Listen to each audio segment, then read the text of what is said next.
The NFL is clearly watching our show as they waited to break all of the news for, yes, that's right, officially Short King Week, 5-5 to 5-9.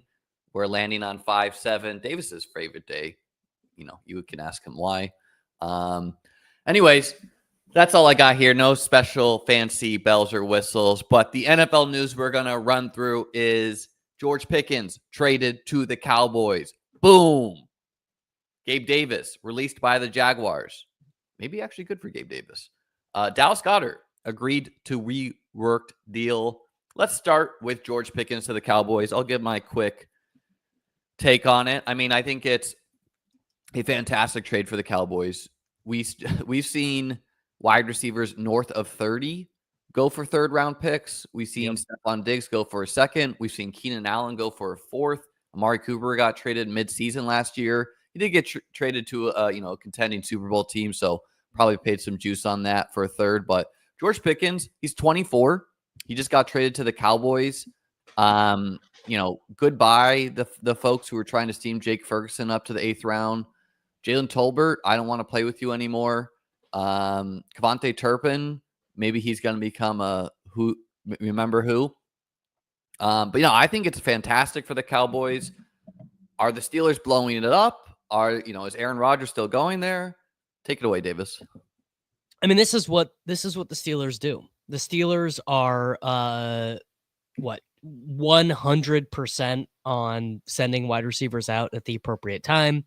Chase Claypool gets traded, immediately goes to 0. Antonio Brown leaves the organization, never plays it down for the Raiders, leaves the Patriots, gets suspended after playing one game with the Patriots, and then retires mid-game for the Buccaneers. Deontay Johnson leaves the Steelers organization, gets traded 3 times in one season, signs minimum contract with the Cleveland Browns. You can't really point out one spot that the Steelers have held on a wide receiver too long. You can point out, obviously, infinite spots where they have won. And the reason they did the mental calculus, they said, we'd rather pay DK Metcalf than George Pickens. Probably no organization is going to know more about Pickens than the Steelers. I think they get what they got. They traded a second-round pick to get Metcalf, so they lose about 40 spots of draft value trading pick. Emmanuel Sanders, Matt Parnes in the chat points out, Manny Sanders was, I wouldn't say Emmanuel Sanders had a great career. He had a fine career. He had a good run with Denver. He had a good run with Buffalo. He had a good run. Yeah. He had a good run. I wouldn't say a great run. I mean, okay, I think AB's brain was deteriorating in front of everyone's eyes. I think anyone could have been like, let's get out from this guy. I don't think George Pickens is the same level of CTE or whatever you want to call it, where I think George Pickens, he's just a bit of a diva. I wouldn't really be shocked if the Steelers trade away, TJ Watt. Like, they are a team that is stuck in purgatory, where in the NFL, if you're not Juju, how about Juju's post Steelers career, man? That's a good one. Yeah, but in the NFL, if you're not elite, you'd rather be bad, right? You'd rather be bad because it's the quickest way to look no further than the Patriots. Patriots were garbage. They have Drake May. Now they have hope, right? They have hope. That's all it really takes. Get a high draft pick, get a quarterback. What you don't want to be is you do not want to be the Steelers, 9-8, 8-9, 10-7, losing by 30 in a playoff game, week in and week out. Yes, it fills seats, but as far as like the goal in the NFL, the only goal is to win the Super Bowl. You don't want to be what the Steelers are. I thought Pickens and Metcalf could have worked together. I'm kind of happy for my bags because I just kept on drafting Metcalf. I kept on drafting Pickens. Both should go up in the market. How you feeling about the fantasy takeaways of some of this stuff? I mean, actually, I think the biggest impact for one guy is Dak. Dak goes from the quarterback 18. I now have him ranked as my quarterback 12. I've got him in that window. So I've got him in that Purdy, Goff window. It's the same thing. It's all the same thing there, right? Like, yeah, it's all the same thing. But previously he was 20 picks cheaper. And deservedly so, right? If your wide receiver 2 is Jalen Tolbert and your wide receiver 3 is Jonathan Mingo, then you ain't got no wide receiver 2 or wide receiver 3. This is huge, and it's also an upgrade for CeeDee. It's also an upgrade for whoever your favorite I don't think the running back. market's gonna think that way about CeeDee. Where the point we kept on hearing parroted is who else is getting targets there. Where, like, I agree with you. I think this raises the boat, right? This raises the water. CeeDee Lamb had a 29% target share playing with Amari Cooper and Michael Gallup. I don't think the presence. No, that does not matter. That is not how the market reacts. The market is going to be like, this is slightly worse because there's someone else there, right? Like, the market was expecting CeeDee Lamb to get 80% target share. It doesn't matter what was reality. That's what people were saying. They're saying it's only CeeDee Lamb, right? And so, whatever. CeeDee Lamb might go at the 106, 107. He's versus being like a firm 105, 104. So I guess my take actually just is what we're thinking through this. I didn't move Metcalf much. I don't think this is like and I guess he probably will. So it's interesting. Like, I don't think this makes him project all that much better because it does the opposite of what it does for CeeDee. It is, you have this slow, brutal, run heavy offense where they might have Aaron Rodgers, but they also very much might not. Like, every day that passes, it's more likely that it's Will Howard and Mason Rudolph. It's not that. It just can't be that, right? Like, it definitely. This team has gone into seasons with, in the post Roethlisberger era, they've had brutal stretches. But there was hope being sold. Like Trubisky, there was hope there, right? He sat behind Allen. That's hope. Like, as an NFL team, you need to sell some hope to the fans. You can't sell hope with Mason Rudolph. So sure. The 2022 Pittsburgh Steelers had 12 games of Pickett, 5 games of Trubisky. They threw for Pickett, as a team. That was a first round. That's a lot of hope. Like, that is like Jackson that was the season where Deontay Johnson generated 147 targets with 0 touchdowns. So I would just, me personally, I'm not flooding to say, you got to get Metcalf. And if I end up being wrong, whatever. I'll end up being wrong. I mean, the way I view it is Metcalf is a guy who's gone in the second round of fantasy for like 5 years running. And we do this every year. Last year, the guy I called out was T. Higgins, where T. Higgins was firmly a second round pick for multiple years. For some reason, Jalen Waddle and Devonta Smith still were.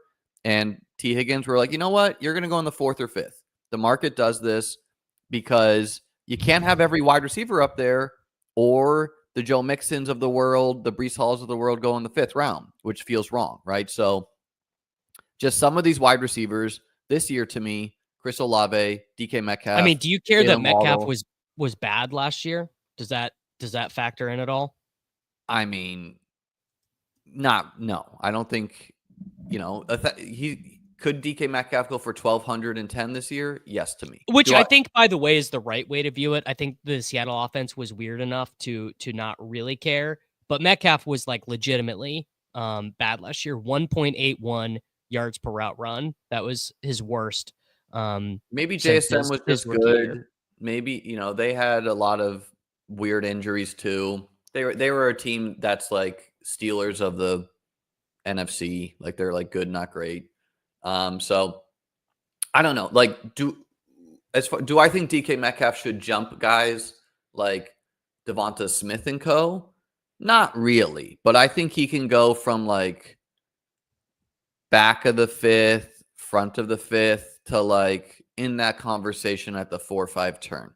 That's what's gonna. I mean, I moved. So I have Pickens at Let me pull up. I'll 51. pull up a board here to look at it. Yeah, Keep I have going. Pickens at 51, and I have Metcalf at 55.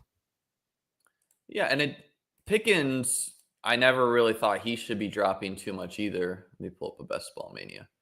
Yeah. Okay, so here's a board. Let me just present this so we can get some visualization on the screen here. Metcalf in this draft went pick 53, and Pickens went pick 74. So, Yeah. I mean, DK Metcalf or DJ Moore, that is a conversation where what do you prefer? Do you prefer the better offense, but maybe you're falling out of, Well, flavor there? maybe your coach hates you. Yeah. Or do you prefer probably a worse offense, but you could be 30% target share? And maybe you're competing with targets with Alan Lazard, who, I mean, look, Alan Lazard has dusted better folks, so who who knows?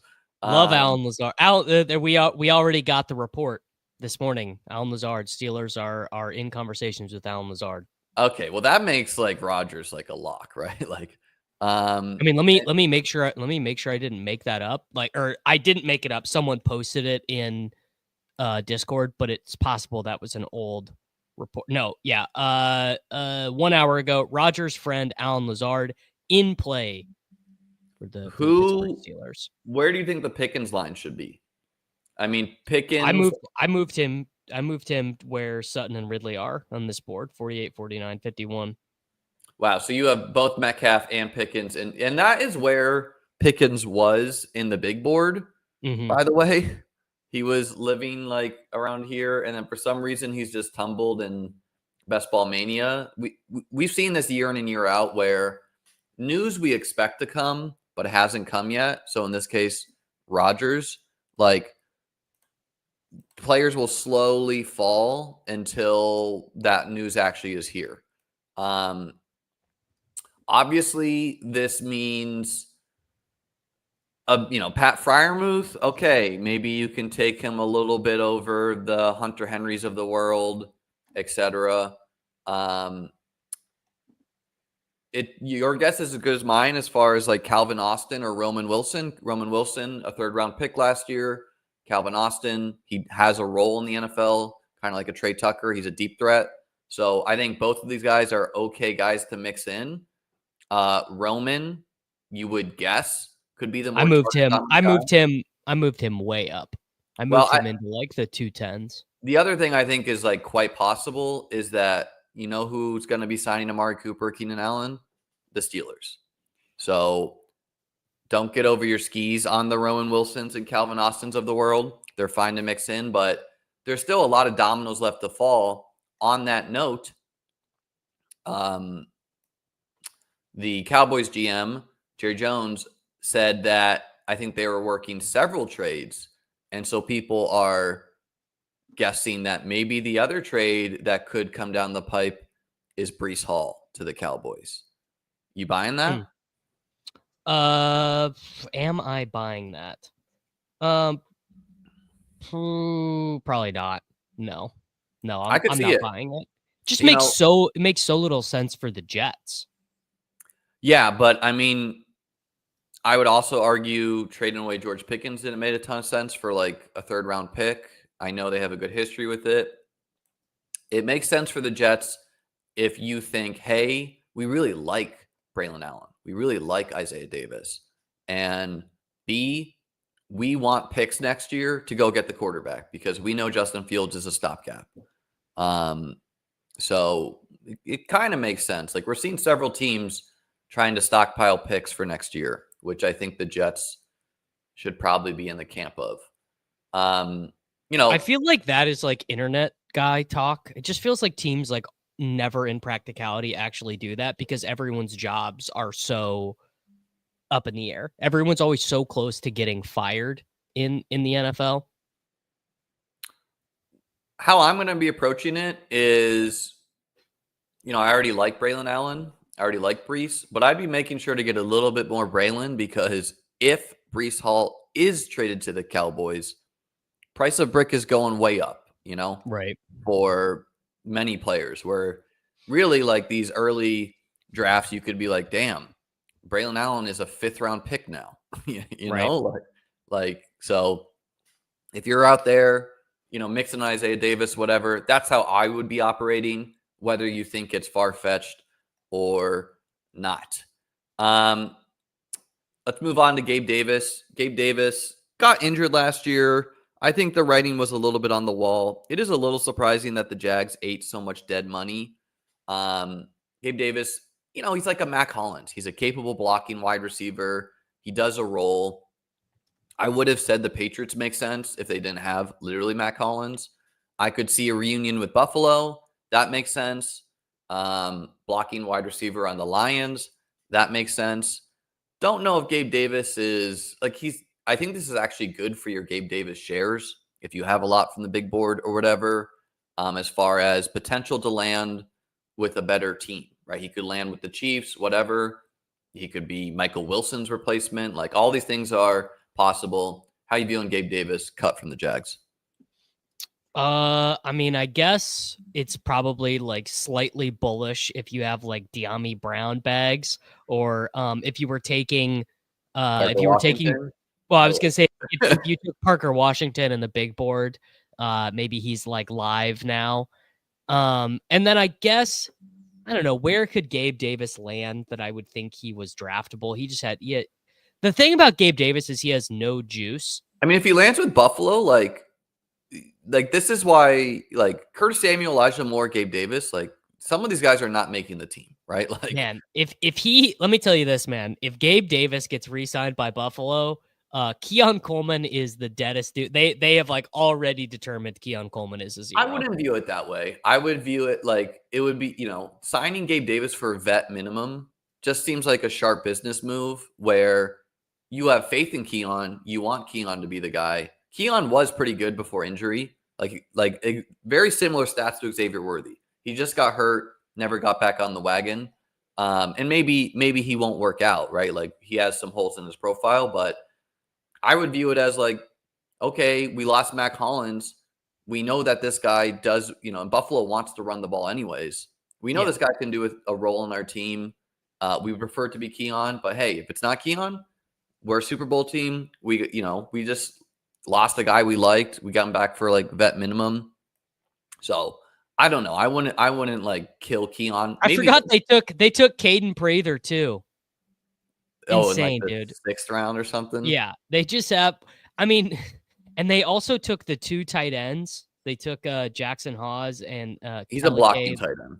Latu. I don't know. No, one of the guys is O lineman, the guy from Connecticut.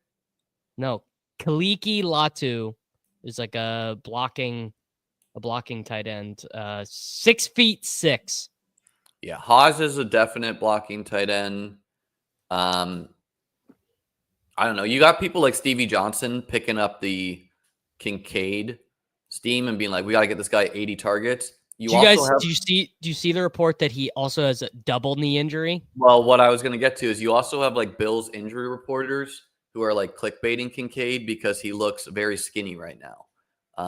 So I don't know. Like, I think Kincaid, he still has braces on both knees. So maybe he is hurt, but he's so cheap that like I'm going to be doing that. And I never really thought Jake Ferguson should flip him anyways. But they're similar bets, right? You're betting on good offenses, guys who could be good target shares. So I don't know. Gabe Davis, we'll see. Maybe he doesn't have anything left. Maybe no team signs him, right? But good for him for getting $30 million last year.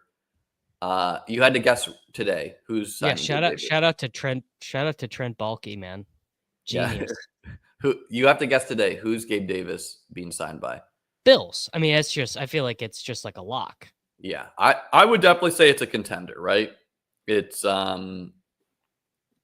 who are these other wide receiver dead? Maybe I'm looking Commanders, maybe 49ers, like just like a younger version of DeMarcus. You cut DeMarcus Robinson and you just say, Gabe Davis, you're DeMarcus Robinson now.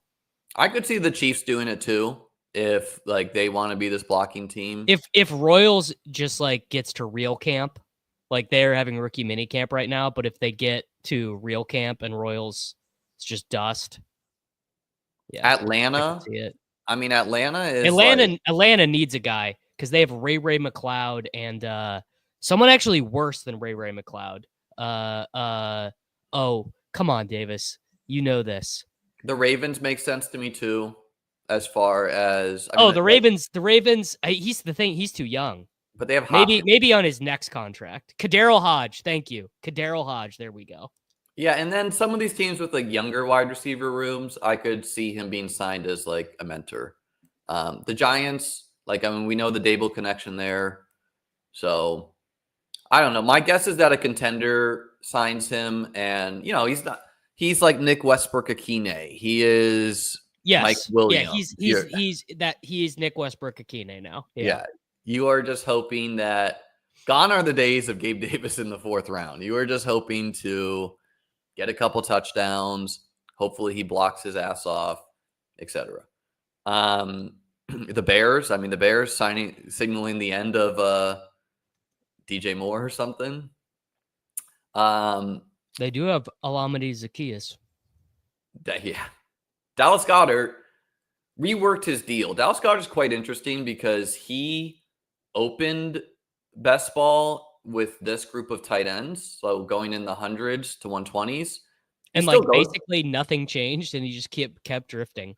Yeah, but not on DraftKings, right? On DraftKings, he still is in this group, but on Underdog, they're just like, no, Dallas Goedert must be right next to Brenton Strange. He must be right next to Zach Ertz, Hunter Henry. So I don't know, like Dallas Goedert, he's been disappointing as far as like what he's actually done on the field.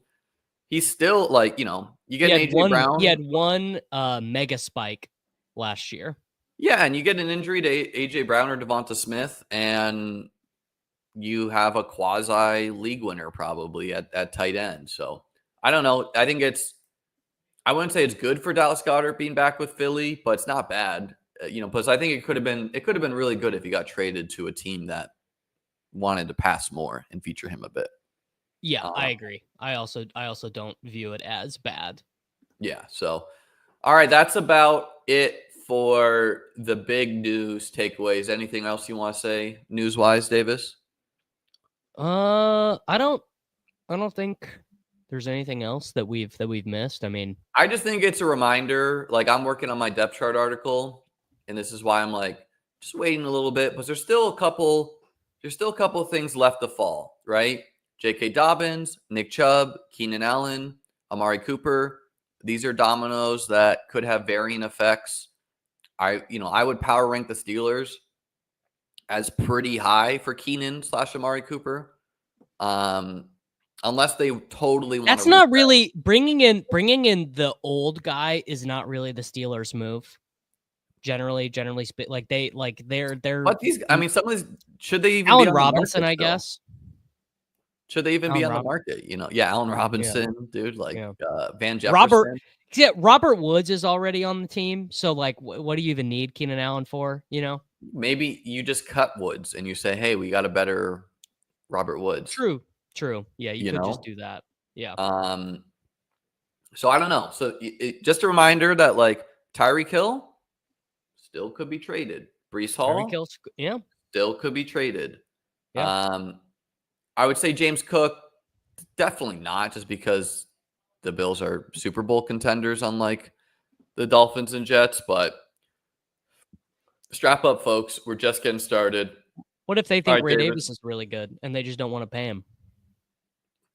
I think it's weird that the Bills didn't use one of their 10 draft picks on. Very weird they didn't take a running back. I agree.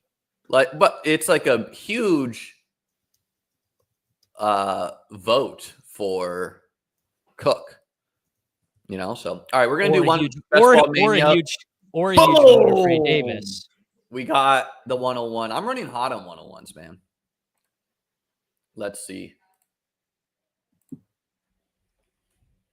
25%. Yeah, I don't think the Steelers drafted any wide receivers, right? Or 20% Jamar Chase. That is pretty good. That feels nice, man. The Steelers signed a guy named Rock Taylor from Memphis as an undrafted free agent. That was their one rookie wide receiver acquisition. So I think today's the day we're going to see the biggest overreact. Metcalf going at the 3-4 turn. We're going to see stuff like that today. Freiermuth going in round 10. I could see 100%. someone convincing themselves what's the difference between Pat Freiermuth and Jake Ferguson. I don't know. I don't think this is that good for Pat Fryer. Again, I'll say this. I'm just not that into the Pittsburgh Steelers passing game. Yeah, I don't know.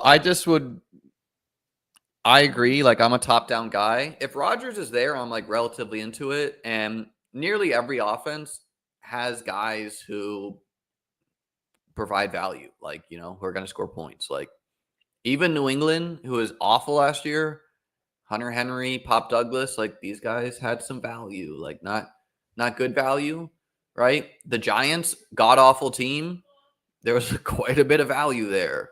I don't think Pat Freiermuth is any good. Like, I can't get the image out of my head of him having no yards after catch, like just catching the ball and being rocketed down time and time again towards the end of the season. But I could see Rodgers forcing a bunch of balls his way, right? Why not? I mean, that's what you think, brother.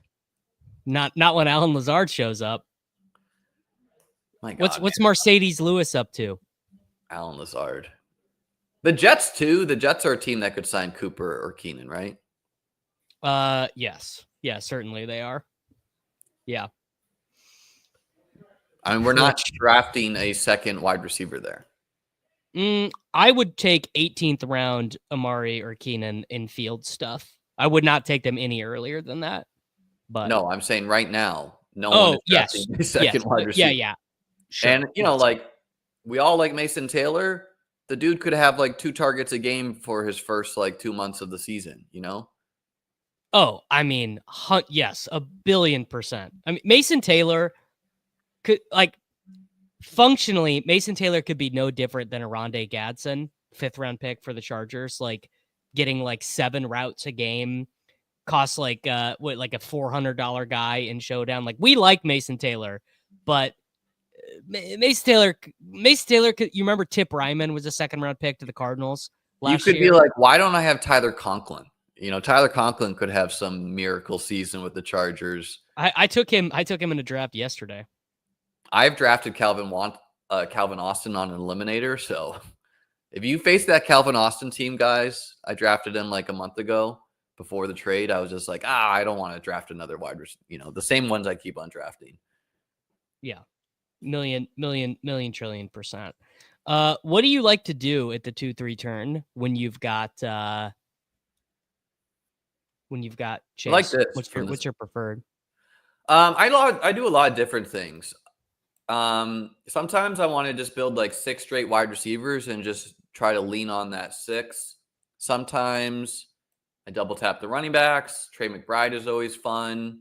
I think pulling up an elite quarterback is totally acceptable. I've been in the Eliminator streets, and like that's just kind of where Josh Allen goes in the Eliminator. Eliminator market is like the opposite of Best Ball Mania, which is pretty fascinating. Where you gotta have week 1 brain. Yeah, all the the Swifts, the Pollards of the world, all the running backs go much higher. So I don't know. What I don't want to do at the 2-3 turn is draft like Tyreek Hill and JSN every single time with Chase, right? Like that seems really, really bad having ununique combos. So I'm open to a lot of things at the 2-3 turn. Pulling up a Rice, I would like to, like, Cook is a guy who I would pull up because I think Cook could be a league winner, but he's kind of a bad candidate to do it just because he will naturally fall to the 4-5 turn at times. So it's like, don't pull up guys who are going to just he's there more often than not. I think I would say he goes like mid 4th usually. I have 6% of him, and I have him ranked as a 4-5 turn guy. Well, that's a bad ranking, but I mean that's pretty nice. Like Cook at the 4-5 turn is a slam dunk, right? Pull up Breece. The thing about Breece is like I don't prefer him to Cook. I recognize that if he lands with the right team, Breece could be a much better pick, but I think like baseline level, I'd prefer the wide variance of Cook on one of the best teams in football. And I don't know, like Breece is going to go one of two ways. He's going back to the second or first round next year, or hello, 10th round Breece. Yeah. I'm in about 900 rookie drafts right now, and someone's trying to make a trade with me. Don't I like doing Chase Brown and Jamar Chase together. I mean, it's like totally fine. You are paying a big tax here, but let's see what Baird. I like Bucky. Let's pencil in Bucky, and then you want to do Rice as well. Yeah, why do you have Rice ranked 40th? I'm going to update the rankings. When I had this last week, his ADP, I was actually ahead of market. And what I think is going to happen is that Rice is going to end up. I mean, dude, you were fighting me last week on me having Rice over Worthy. And now you're like, why do you have him 40th? What I think is going to naturally happen is that Rice is going to end up being a 2-3 turn once, we're already kind of seeing that. And so if that's the case, really, we're trying to get him towards this end of the board to have a unique combo, right? It's not just like this is, you don't want to take a guy all the time where he's just going to naturally end up.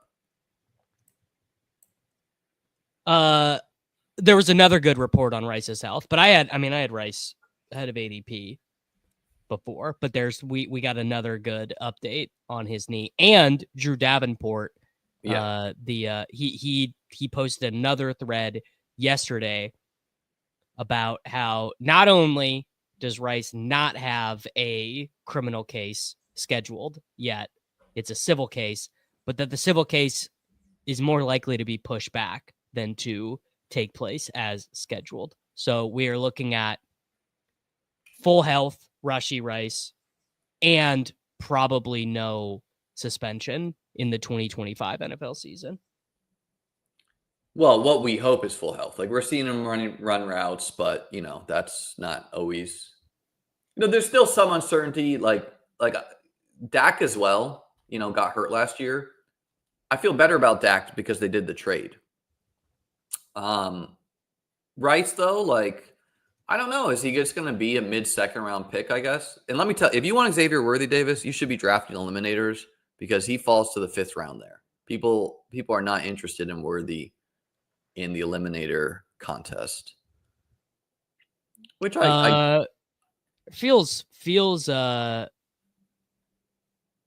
like the funny thing about Worthy is I actually expect him to be like a pretty safe floor guy because of the way they used him at the end of the year. I mean, his ADOT went way down.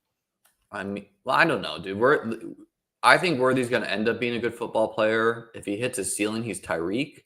But you could look back and be like, yeah, it makes sense. Worthy was getting all those targets. Hollywood was not healthy. Kelsey should have retired. Rice was not on the field, right? Like, who was on the field? Justin Watson and Juju? Like, I mean, he was really good in the playoffs when Hollywood was there and had a spike week in corresponding Kelsey spike weeks, right? In the AFC Conference Championship game or the wild card game. No, the divisional round and in week 17. I mean, I like Worthy plenty. I mix them in as well, but I get why the Eliminator dings them because they're the way what the market's saying is we view this guy as a downfield threat, which is not really fully true, but we actually saw Worthy be a gadget guy. People, I don't know. Everyone is so bad at fantasy football, but they're going to end up winning anyways. But I don't think Rice needs this pity targets. He was just like, what I've said a long time, Rice is a 1st round pick if he doesn't get hurt last year. Yeah, he was averaging 21.5 points per game in the 3 games he played. Pretty good. I think we push Burrow. I don't know. I mean, yeah, probably not going to get him with T, but Let's see who's Well, there. it's a little bit harder when this guy at the 12 hole did the quarterback Yeah. double tap. Well, mainly because he could be a triple tap guy. Yeah. I like these two guys though. Let's take Kittle. Let's go J-Mo and Flowers. I mean, I have Flowers ranked after this, but I don't really care. Well, Flowers plays in division with Chase, could fall into a week 17 stack. And I like a lot of these guys, but it does feel like a bit of a tier break there. Anytime you take Kittle, who I like, obviously, it just puts you in a little bit of a strain at wide receiver because it's like, I don't know, give me two of Njoku and Kraft, Kincaid and Likely, Jonnu and Loveland, and I feel pretty good about my tight end room. Might not perform well, but I feel good about it. Wide receivers don't score any points anyway. Well, in Flowers, like, you could see him. What if he just catches 8 touchdowns? Then he is like a third round type pick, you know? Yeah, the season where Zay Flowers runs into positive touchdown variance is going to be insane. Or any season where the Ravens are forced to play like a lot of competitive games. Like I remember a couple times last year. That was last year though. Like with their bad defense in the Bengals shootouts. The secondary got a lot better though in the back half of the season. Yeah. And like, I don't know, like Andrews, I think still could be traded. Like that's still in the, like, they're still fielding questions about that for whatever reason. You could see infinite things happening, right? Like one, Lamar is probably not going to throw for 41 touchdowns, right? 2, yeah, he does that every other year. I don't know if Bateman is going to catch 9 touchdowns on 45 catches, right? Right. 3, I don't know if Henry's staying healthy, and I don't know if he's scoring 18 touchdowns, right? So there's a lot to fall there, but we do know that if someone just told you, hey, Zay Flowers is scoring 7 touchdowns, at least you'd be like, wow, okay, cool. That's like 1,200 yards, 7 touchdowns. Maybe that's better than Garrett Wilson this year, right? Like maybe that's a 2-3 turn guy. I think the concern that I would have, like specifically for Flowers, is the way the Ravens have ran their red zone offense with both coordinators, right? This is true with Monken, and this is true with Greg Roman. The wide receivers have been de-emphasized in the red zone, and the tight ends, Ricard, the running backs, have been emphasized because it kind of works best with Lamar's skill set, right? You do those big, heavy packages, you put him on the move, right? You get him rolling out to his right, and you let him make decisions, and that just works better with. I think it's one of the things that really helped Bateman, and is not as strong for Flowers, which is not to say that Flowers can't just randomly have a touchdown spike season. Of course he can. Yeah, I think the way Flowers gets 8 touchdowns is like, 1, a couple of them are long. 2, a couple of them are like gadgety, like screens. Like where like. Well, he could just have Terry McLaurin's season from last year. That's what. Yeah, we know he's the best player for their wide receiver. Like say Flowers on the Bengals without Chase or something, like that's probably a first round pick. Yeah, Flowers, that I've got absolutely no argument for. Flowers is like if Flowers were playing with and if he was a Cowboy, right? I mean, he would be awesome. Yeah, and it's like, should we really be taking 2 Eagles wide receivers over 1 Ravens wide receiver? Right? Like they're similar. Hurts and Lamar are similar, but I think Lamar is a better passer. Well, the Eagles offense is about 100x more concentrated. They throw the ball to 2 guys. The Ravens, you're gonna be loading up a Ravens showdown slate, and you're gonna be like, I don't know, man. They had 7 wide receivers who ran routes in the last game. All right, what do you want to do? We don't get Burrow. There we go. We don't get Not Burrow. surprising. I'd be okay pulling up Mahomes to go with Rice, which is a pretty big, nice consolation prize. I'd also be okay. I'm going to ding Caleb Johnson. I just don't believe he's up here. You want to go? How you feel? I mean, my rankings. Well, actually, my rankings would be Judkins, Myers, I think, but I don't really care. Let's do Mahomes. I don't know if I've taken him yet. And then, do you want another wide receiver or another running back? I think that's the question. I think with taking a quarterback there, we should take a wide receiver. Okay, let's go Reed or Shaquille. I think Reed, hoping to get the Green Bay Lions nut matchup. I do think Mahomes there is terrible. Taking Mahomes before ADP, just like his ceiling, or I guess his median projection is just not great. I mean, you're really just hoping that we know Mahomes can throw for 40 touchdowns. You just need that to happen, obviously.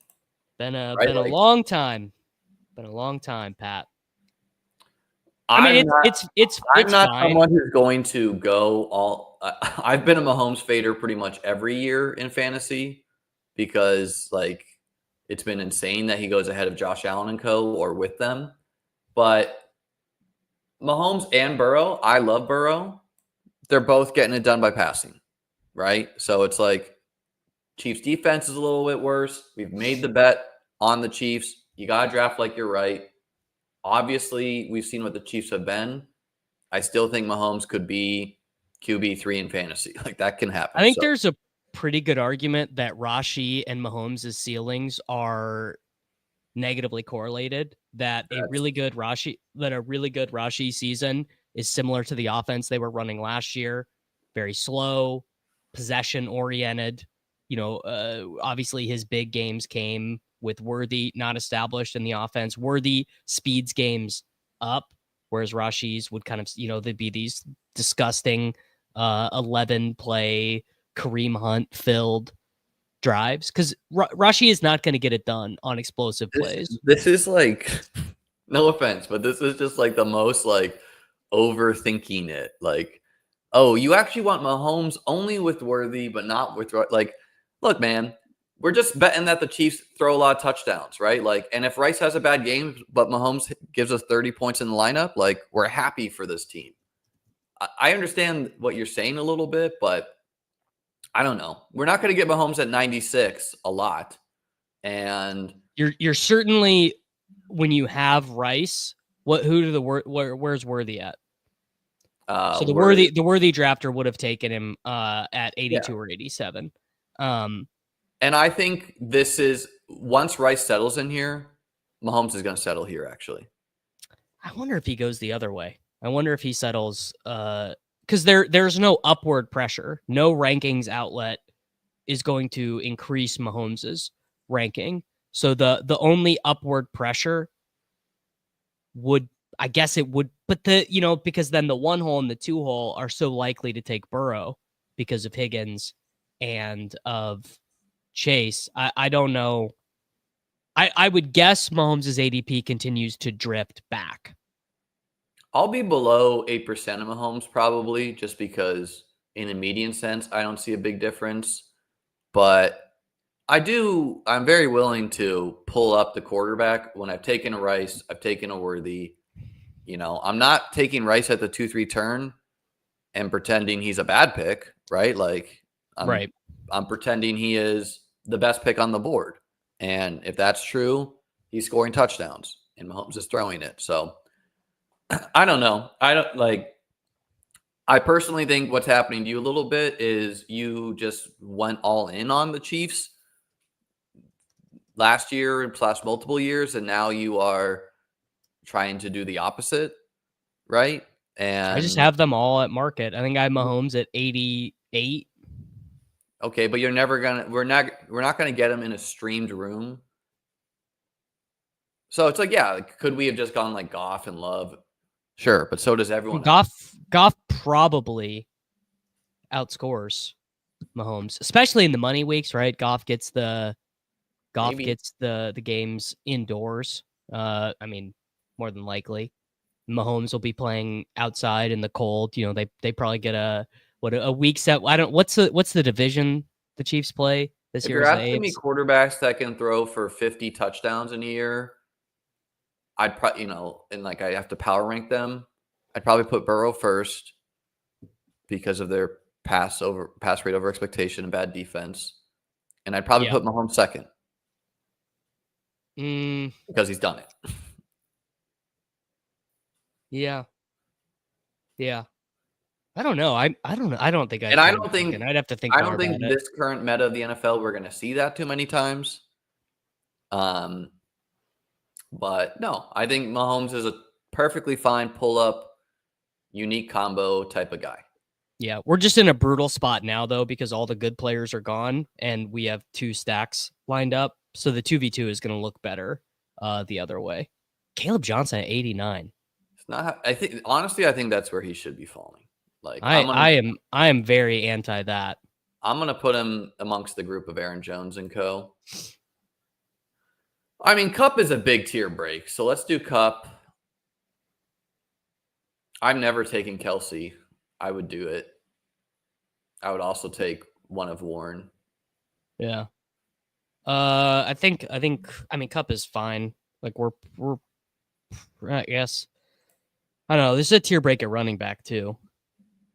After Warren and Tracy go, then we get to, and not that I actually have both of these guys ranked after And let's ADP. just go Kelsey, man. Whatever. Let's we just could bet on the that's lucky fine. touchdown season. We could just take. I was gonna say we could just take Fields and just be done. Well, I think we like at the next turn we're gonna have Love. We're gonna have Goff occasionally. We're gonna have. You always have to see if the St. Brown drafter has a quarterback, which I think they do in this one. No, they don't. Yeah, so we're not gonna get Goff, which is whatever. It doesn't matter. Well, no, this guy like Goff randomly falls sometimes. He's not Not gonna fall past the. He's not gonna fall past the St. Brown drafter twice when they don't have a quarterback. I don't know. For my portfolio, I'm not taking Kelsey yet. I don't think I've taken Mahomes yet. So I want to get some of that for my teams. And I might as well make that team with Davis, Might as well. Davis, the year he jumps off the Chiefs, I win Best Ball Mania with my friend Davis, cut him a check for $1 million, and then he can laugh about it. I'm not off them. I've got because I have Worthy and Rice ranked ahead of ADP just based off of. I mean, honestly, like just like the Mike Clay projections are like giga bullish because the funny thing about the Chiefs is they've been this super annoying. They play 3 tight ends, they play 6 wide receivers, they play 3 running backs. And then they totally went against that last year because they just didn't have the horses. And I actually think that'll be one of the things that carries over because I particularly letting Justin Watson go. I actually thought that was pretty sneaky. Justin Watson in the last 2 years has played the 3rd most offensive snaps for the Chiefs, and he's totally gone now. And Hollywood could be like just good again, like I have Hollywood ahead of ADP. The only one I have Mahomes and Kelsey after ADP. I mean, I have Mahomes pretty far after ADP, but that's to communicate that no, folks. Actually, I lied. I have Kelsey. I have Kelsey right at, and I'm Mahomes 10 spots after ADP. I mean, I rank Kelsey as ADP, but I personally won't be drafting a ton of him because I don't like his odds as a 50-year-old man to punish me. Right. But, on this team, we're hoping to capture most of the passing touchdowns, and we're having Mahomes throw for around 40 of them. It does seem like the Chiefs are like trying to they didn't like how things went obviously against the Eagles. I think they're trying to fix something there. Yeah, but I just don't think they can. Like I think I just actually don't think they're capable. If they were capable, they've had 36 regular season games and 7 postseason games. No. Yeah, seven postseason games to fix it, and they have not done it once. See, a Monreal drafter did pass for Warren. Wow. Well, that's And one of those things. That's one of those things where you're staring at the huge ADP value. I would You know say, what I'm saying? in his shoes, I would probably have done the same thing. Same thing. Yeah. And then Laporta drafted. So someone's gonna have to want to go naked Goff, or we will get him. That's sick. Yeah. Which is why I think like Fields. I don't think he makes a lot of sense here. Fields is a guy I'll get quite a lot in the Eliminator because it doesn't even matter if he falls out of favor week 14. You know, like he's done his job if I make it to week 14. Right. Mahomes, this is, dude, you want to get depressed? I'm not how many depressed about Mahomes stats ever. Yeah. Let's click the Goff went to the Allen. Oh, that's why. Yeah, this donkey. Hey brother, make sure you subscribe. We want you in the draft. Yeah. Okay. Wow, Love randomly went too. For no reason to this guy. So okay, well, running back, I think Najee and Ramondre kind of makes sense. I like 2 and 2. He's an upside swing, but like early season production. I think we should do Ramondre on this team. Okay, yeah. Let's do 2 guys I don't really like, Najee and Ramondre. Ugh. I know. But we're just trying to get some points. That is terrible. That is just like waving the white flag. Najee, and it's like, dude, we got a ceiling game from our running back twos. We got 16 points. Well, here's what I'll say. We're going to go thin at wide. Like, honestly, we could stop at 6. We're going to go 7, though, wide receivers. Yeah. We're going to be taking a lot of guys in the, Kendre Miller, Marshawn Lloyd type of vibe where we're not really counting on them on week 1 production. We just need, if Najee and Ramondre are alternating us, giving us like 10 points a week and just filling an RB2, and we can hit some guys that come on late in the season, like you need to eat your vegetables sometimes here. And I don't know, like I like Tootin. I don't like ETN. I could see Tank being the guy. There's a lot to wade through for Jacksonville. Yeah. So the thing, this is gonna sound counterintuitive to the people watching or listening, but when you are in a spot like this where Bucky is your running back 1 and you have no running back 2, your mental thought is, oh man, I just need a guy who's going to get me 11 points sometimes. But when you were actually super fragile at the position, and maybe you guys will say that I'm wrong, my thought is actually the exact opposite, that you actually, to make up for the fragility, you need to introduce more volatility and more variance. You need to bring higher ranges of outcomes into it to make up for the fragility. So I would have taken Tootin with one of those picks there. I think it's really close. Like Tootin versus, first off, Najee's ADP is 108. I think that ADP is a little bit fake, but I do think he's probably going to settle in, like Najee and Jalen. Like, yeah, so him being available at 120 is not something I think will be commonly there. Where I don't want to, I don't like Najee at all. People know that, but I don't want to pass on him. An injury to Hampton, and you've got the RB1 of the Chargers, right, at a cheap price. Ramondre could play way more than anyone wants. Like Henderson could be, Henderson's first carry goes for a fumble. See you next month, brother. This is how rookies can go, especially on a Mike Vrabel team.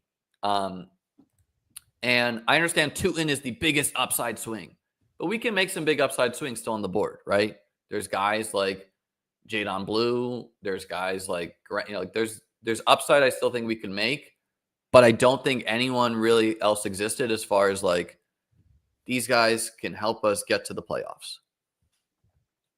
I don't know. Yeah. And also I'm just not going to draft many teams with Najee and Ramondre. So I want some at a value. I think it's fine to take the randomly falling Najee.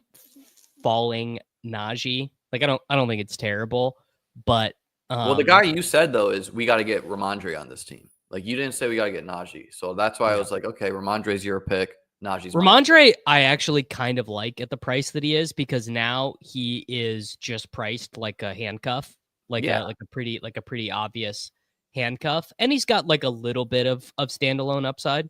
I thought what you were going to say is we got to get Tootin. And so I was going to make Tootin your pick and Najee my pick. But you said we got to get Ramondre. Yeah. I had a reason for that, and now I think I forgot it. There was a specific structural reason, and now I forgot it. I think we could be quite happy to have Najee and Ramondre. Like, I'm not going to be getting them a lot, but they go right ahead of the other RB2s. All of these Dallas shares could go to zero real quick. Definitely going to do Tank. I like Ray Davis as well. Means we're passing on quarterback for now, but that's fine to me. Do you like Benson or White better? You happy with these guys? Ray Davis is the one that I really like. I have Bigsby ranked way after this, but I don't really care. I don't. I mean, I think that shows an overconfidence of how things will shake out in Jacksonville. Like, ETN could be shipped out. We could see. I mean, what if Tank Bigsby is just the David Montgomery of Jacksonville, right? Like, I see Tank and Ray as pretty similar things. Most likely the RB2. He was an efficient running back, which we do know that like efficiency doesn't always matter.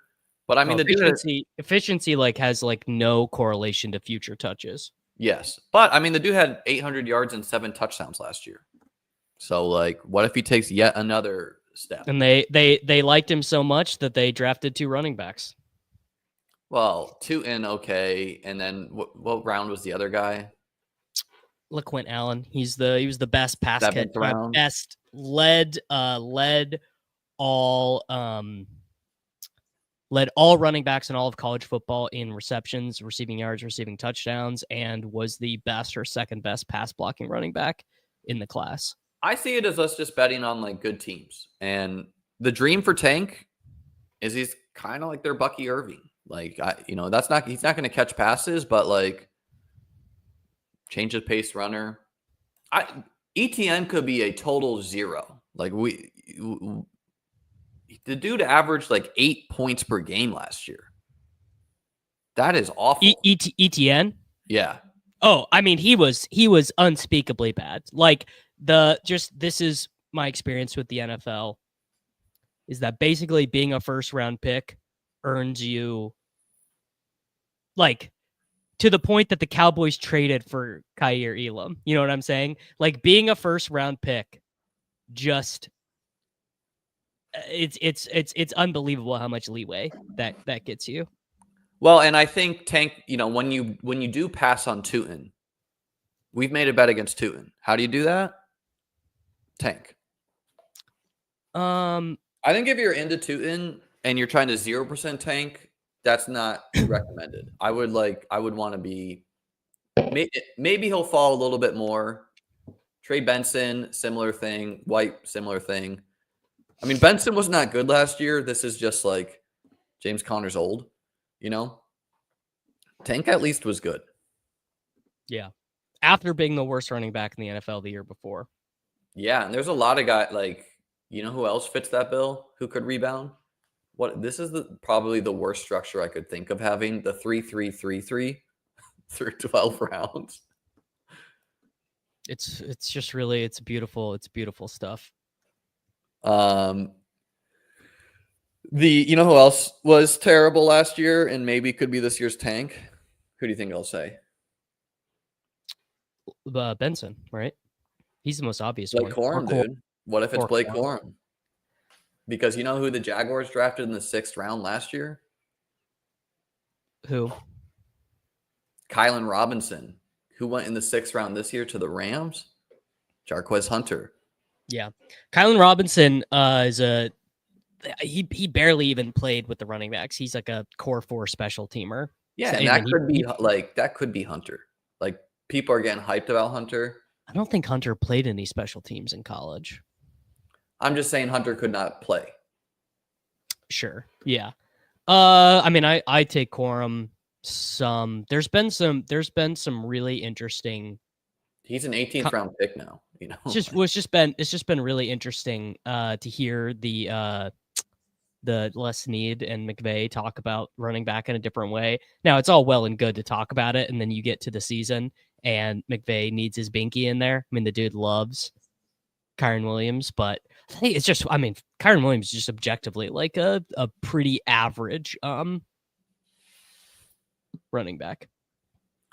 This is somewhat of a good point, trying to say that if Tootin is a hit, maybe it comes at the expense of ETN.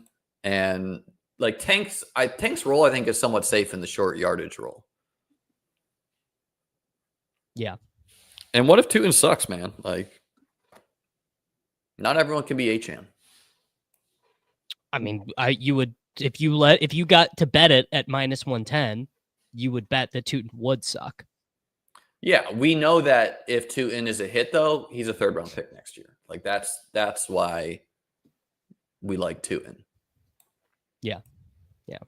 Okay, I think it's tough to go deep. Darnold is the stack.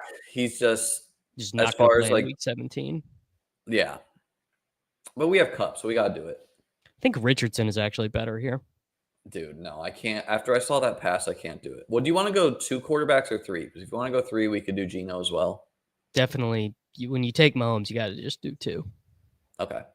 My rule of thumb is if I take a quarterback, do we want to do the Zach Ertz repeat? Let's see. We have Travis Kelce. Let's take Mason Taylor. Do you want to take the 2 oldest tight ends in the NFL? Yeah, man. Correlate your olds.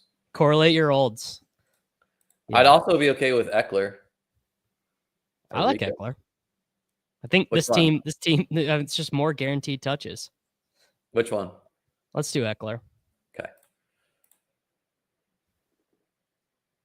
I was a big Ertz guy last year. Honestly, this allows us to stop at 6 running backs, I think. Yeah. By the way, the Mahomes stat was he has since the calendar flipped to 2023, he has 1 game with more than 3 passing touchdowns. Well, beautiful thing about the NFL is, Lamar for like 2 years running was a veteran best ball quarterback. Yeah, like, he would have big weeks. Like I remember pulling the stat and it was like he had a terrible floor, like these 2 years.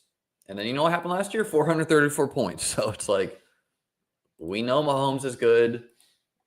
And if you were to power rank what's going to happen, you would probably guess that the Bills, the Ravens, one of these 2 teams are going to be in the pole position for the bye. And that might make the Chiefs have to kick it into gear a little bit. Yeah, best thing that could happen if you are a Mahomes drafter would be the defense is just like bad. Like not like just straight up bad. And their division is getting all of a sudden very competitive. The Raiders not being like awful is big. Even if the Raiders are bad, they're going to be the league leaders in plays run, which is going to push plays run. I recently found out that people actually don't know that actually the audience of people who play best ball and fantasy football now is so young. They do not remember Chip Kelly. They just think of Chip Kelly as like any guy, like just, this guy who got promoted from, like they literally do not know who he is. I would say what's happening is people don't realize people who play best ball primarily are just thinking of names. They're not thinking of who's going to run the most plays. Like that's not even a data point to them. Yeah. OC, who cares? It's just like, who cares? Right. Yeah. Who cares? It's just like, oh, I like Adam Thielen. Oh, I like Rashad Bateman. Oh, I like Tony Pollard. Like that is the data point for most folks. I can actually I can look this up in the Mike Clay projections. Let's see. Yeah, who's he got as the top 5 teams in plays run? I'm gonna guess Commanders, Raiders. He might not have it all in one spot. Some surprise team like the Saints or some shit. Strength of schedule. Cowboys might, just because they might be so pass heavy. Right. And then you could have like one of these like quasi bad teams, like the Bryce Youngs of the world, pumping out plays. It's hard to run a ton of plays when you're terrible because you just don't have the ball that much. Fair. Teams like Miami, like they hit too many big plays to like be, plays around leaders. Like Of course, again, more revisionist history. People saying that Chip Kelly sucked. Again, total revisionist history. Did not happen. He was terrible for the 49ers, but the Eagles' offenses were perfectly fine. I remember I was like 18 at the time. Do you remember when Nasi Amdullah was traded to the Philadelphia? Yeah, and it was like the team of destiny with Vince Young or something. I was like 18 at the time playing poker in a charitable card room. That's it. I that did just shake something. All right, let me just add this together because he doesn't have it all in one spot. So he's got 599 pass attempts and 434 rushes. That's 1,033 plays. Last year in the NFL, 1,033 plays would have been seventh most in the 11th most in the NFL. So he obviously does a lot of regressing, right? He just doesn't do huge outliers. Yeah, something like this happened. I thought it was the reverse, where he was he was good at zone but bad at man, and they made him do the opposite. That is what happened. All right. I think our team could go a lot of ways. We're definitely going one tight end. I like Chig.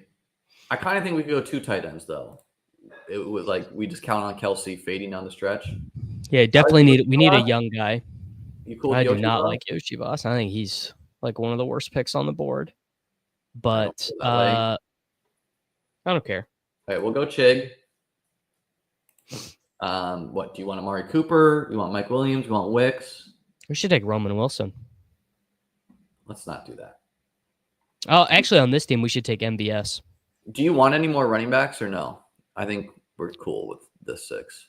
I'd probably take one more, but it doesn't matter. Okay. Well, if you want to do that, we should go right. Let's just go Yoshi Boss. It's a stack of the Bengals without Burrow. And Yoshi Voss might not be a good football player, but I like his chances to go for 600 yards and 5 to 6 touchdowns. T. Higgins, never exactly a clean bill of health either. Yeah, he's just so bad. But I mean, he could always score. What's not to like about a guy who's going to be running a lot of routes on a pass-heavy team? And what if he gets better? What if he gets better? Well, he's 26. I mean, I guess it wouldn't be impossible for him to get better. He's extremely athletic. Like he's like a 9.6 RAS guy. Heptathlete at Princeton. He played junior varsity football at Princeton, which is just it's just very funny. I mean, I don't know, man. Like when the next names off the board are Ty Feltman and Matt Collins, like how can Yoshi Voss be a bad click, you know? I don't know. I feel like we kind of saw what he was about last year, and he just couldn't get the ball. He had the same targets per route run as Van Jefferson and Justin 500 Watson. yards, 6 touchdowns. My God, 4 touchdowns on 116 yards the year before. That is, dude scores touchdowns.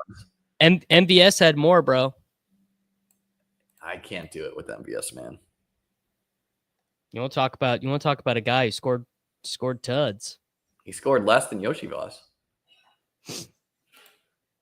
He was on. I just think like Roman Wilson, all of them. You know what? Rodgers will maybe throw for 20 touchdowns. Burrow will probably be closer to 40. You know, we already have Chase. We've made that bet.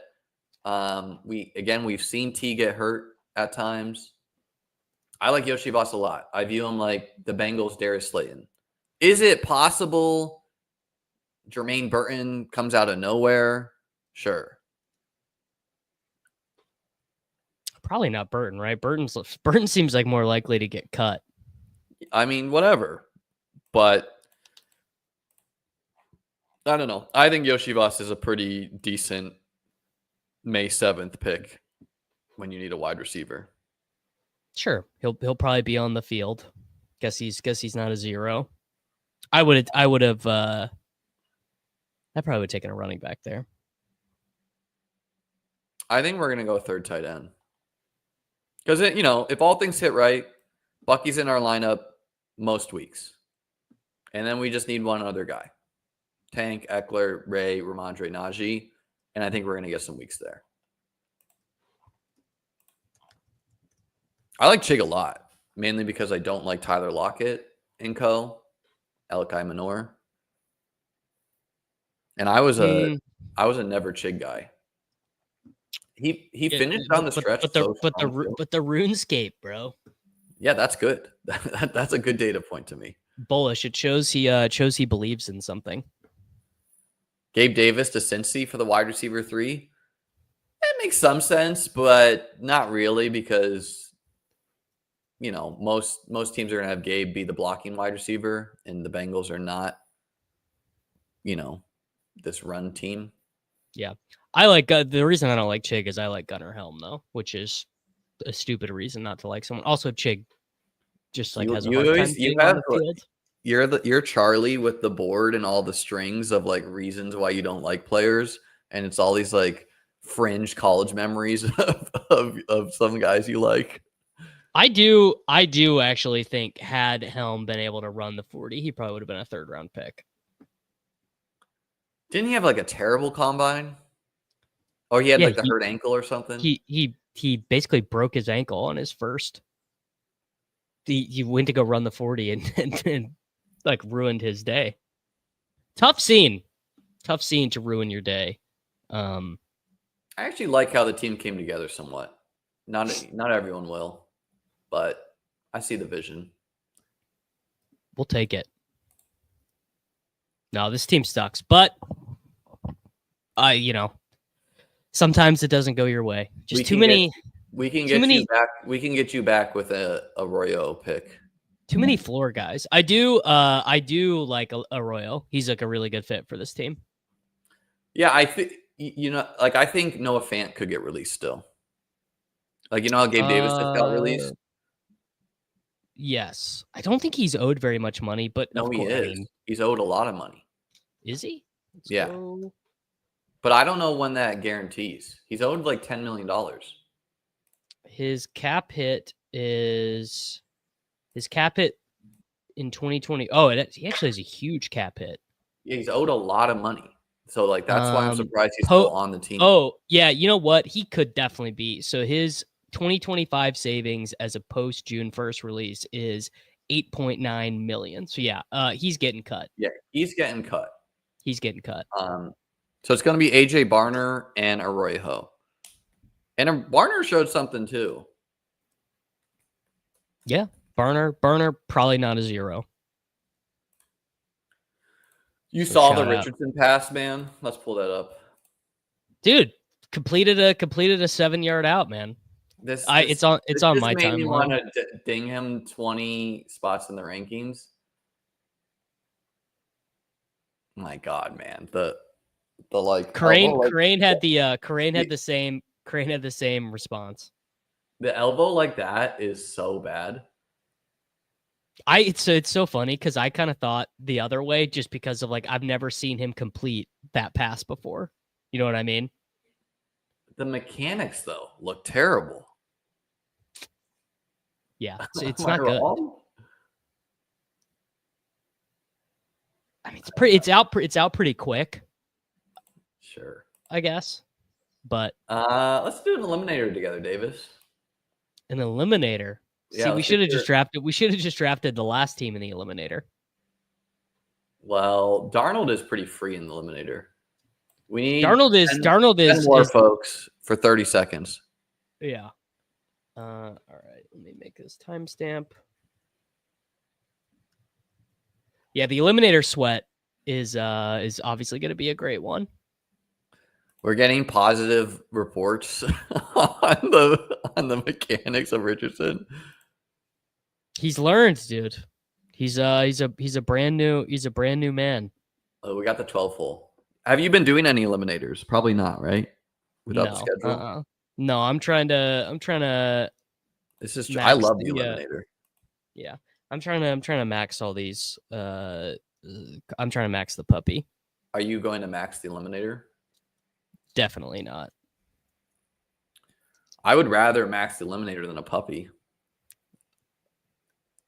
You don't think, Davis, for your YouTube channel, you should not max one of the puppies? Eliminator is just twice the price point. Because think of how, like, every week what I'm going to do on my channel is we're going to look at my eliminator teams until look at I'm your eliminator teams. Yeah, like that's like a really good sweat for the YouTube channel. Like So imagine if someone gets a team 2 to like week 10. That's when you start making a lot of effing money. And it's fun. It's like it's a very clean head-to-head matchup. Like, hey guys, this is what we're sweating this week. the thing is I don't know any of the math behind it. I haven't read any studies or anything. When has that stopped you in the past, my friend? So I don't want to I'm just not just drafting blind.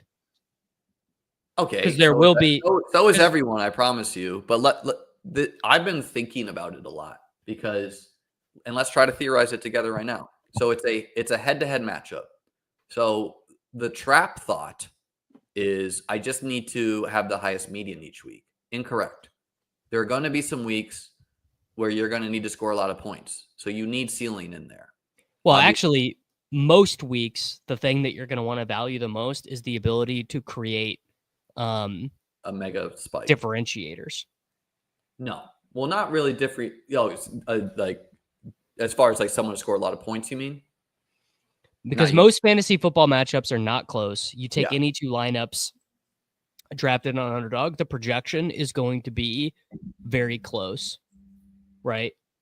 So what you actually want is you want as many hits as possible that can take your matchup that's projected 127 to 126 and the ability to create the differentiation. When I think of the main event on FFPC, anytime I draft like an elite quarterback team, I make the playoffs a lot because I'm just beating the team across from me at quarterback and we have similar volume. So the quarterback's points are obviously important. You can build some super wide receiver rooms in this because people get hungry for the running backs very early. Sure. Well, zero running back, you just have a harder time making it out of even week one. Obviously, pod luck is a big part of this game. Like getting matched with low scoring teams, kind of out of your control. Well, it's the biggest pod luck game. I would go Nico and Brian. I would go Achan and Henry. I would go JT and Henry, JT Achan, anyone but Bowers. How you feeling? I would go Nico and Achan. That's fun to me. Achan could easily be RB1 this year. Yeah, pretty easy. Henry, like I'm more likely to draft a Henry in the eliminator because I don't care if he falls off week. I don't care if he gets hurt. Yeah. Yeah.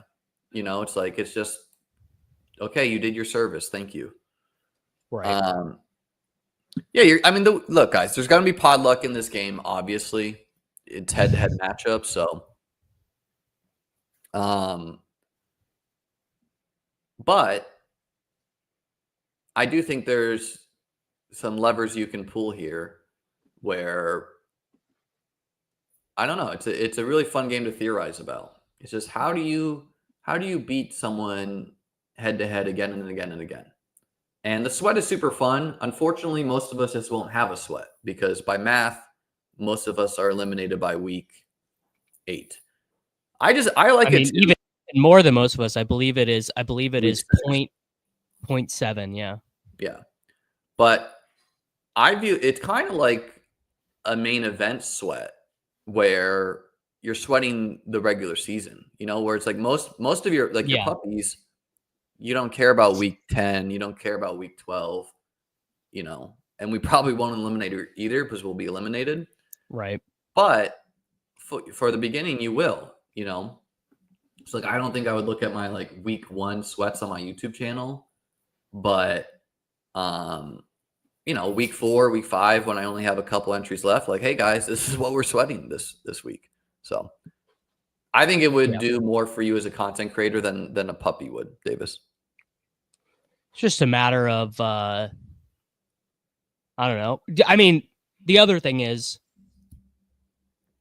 you do, if I get 1,500 drafts in, then I have I don't know, you have to break the math up, but like my chances of having like one finals team are pretty good.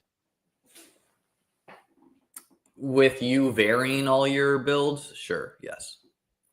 I mean, I had 4 finals teams last year. They just all sucked. Yeah, I have some teams in the finals. I think every single year I've drafted best ball, I've had teams make the finals. Some years better than others. It's just likely at a certain point when you draft enough. Yeah. So that's why I am gonna max all these contests, because like last year was like obviously like the most depressing year of fantasy football ever, but like 3 things, I don't know what, I don't even remember the teams that got there, but if one of the teams that got there spiked, then it wouldn't have mattered. Right. I kind of like the Eliminator too, because like here's a build I did yesterday, which I would never ever do in Best Ball Mania. Maybe it's not good in the Eliminator either. But it's fun to build different types of squads. Let me try to find this team. Yeah, this team where I drafted like 6 running backs and just a bunch of garbage wide receivers, right? So it's like, okay, Lamb and Hunter, please hold me down. And then I have I'm just trying to beat everyone. I'm trying to have 6 deep at running back. I would never build that in Best Ball Mania because it's too weak at wide receiver. But in a head-to-head capacity, I could see it going good. I mean, it's just hard for me to think.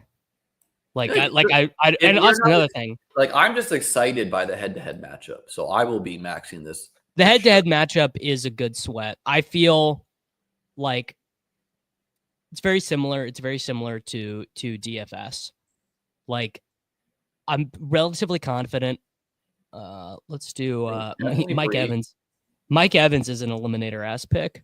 I kind of think she's going to climb. Like, keep in mind that the eliminator ADP is not tied in. It's a lower volume. So I think we should go Breece and Rice. I think it's good.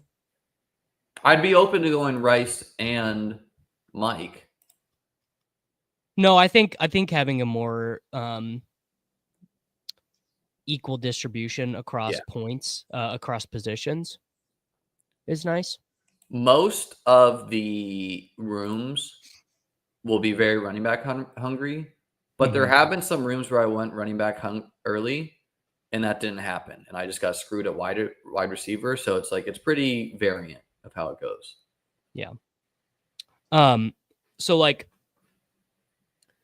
with Best Ball Mania, with these puppies and everything, I feel relatively decent that if I was able to stick my teams in a sim and we could sim it 10,000 times or whatever, my teams over the long run would realize equity. Now that has nothing to do with real life because you could max every contest forever. You're sim obsessed, man. You got to remove that word from your vocab for Best Ball. And I would have no similar confidence in simming out teams in the Eliminator that I was doing the right thing, because oftentimes in games that are new, intuitive strategies actually perform poorly. You see this a lot. I mean, you saw this in poker, and I'm sure there's equivalents in chess where there are things that were very commonly accepted that when computers and machine learning got applied to them, common strategies or like well accepted, just like things everyone did, actually turned out to not be good, to be losing money over the long run. I think thinking intuitively is like a big strength of mine. And so the newer the game, the better for me. Everyone's going to be I would not say that. I would not say that's true for me at all. Well, and the newer the game, the softer it is, where, I don't know. Like, I'm not I've never really used the computers or anything. Like, I can't imagine having a draft caddy or whatever you guys use for drafting. Like, can you imagine like you're doing your first home league and someone's like, "Hey, you're gonna make the picks yourself. You're not gonna have a computer do something." Oh, Like, I use all that stuff. I mean, I've been doing that forever in my home leagues. I've had draft assistants for my home league stuff 6 years ago. yeah, I guess for people it's like Matthew Berry rankings or something, but I don't know, man. I think it's a really fun sweat. It's a unique contest. It excites me. You can win more money than in the puppy. And if you like, it's unlikely, but if you do get a team week 8, week 9, whatever, you as soon as you're in the money, which I think is like week 3 or 4, Yeah. you double your money every week that you progress. You roughly double your money. Sometimes you make more, sometimes a little bit less. So it's a fun sweat. It's a sweat for very few people, but it like, unlike Best Ball Mania, you have a sweat as long as until we get to week 15 if you got a team in the playoffs, right? Whether you have one team, whether you have 40 teams, you have a sweat. Yeah. I do. I mean, that aspect of it, of having a sweat for meaningful money in like week 7 or whatever, very cool. But I think I would be better at chess though if like computers didn't exist, because I think all right, Harvey is hard to get, so I think we do it. And then I like Olave. I mean, I like Waddle. Is Pickens available on this? Oh, he's for sure going to be available. He goes in the 80s. I mean, I would have Pickens as a really strong pick here, but Waddle is good too. No, I'm not. Let's do that because we already have Achane.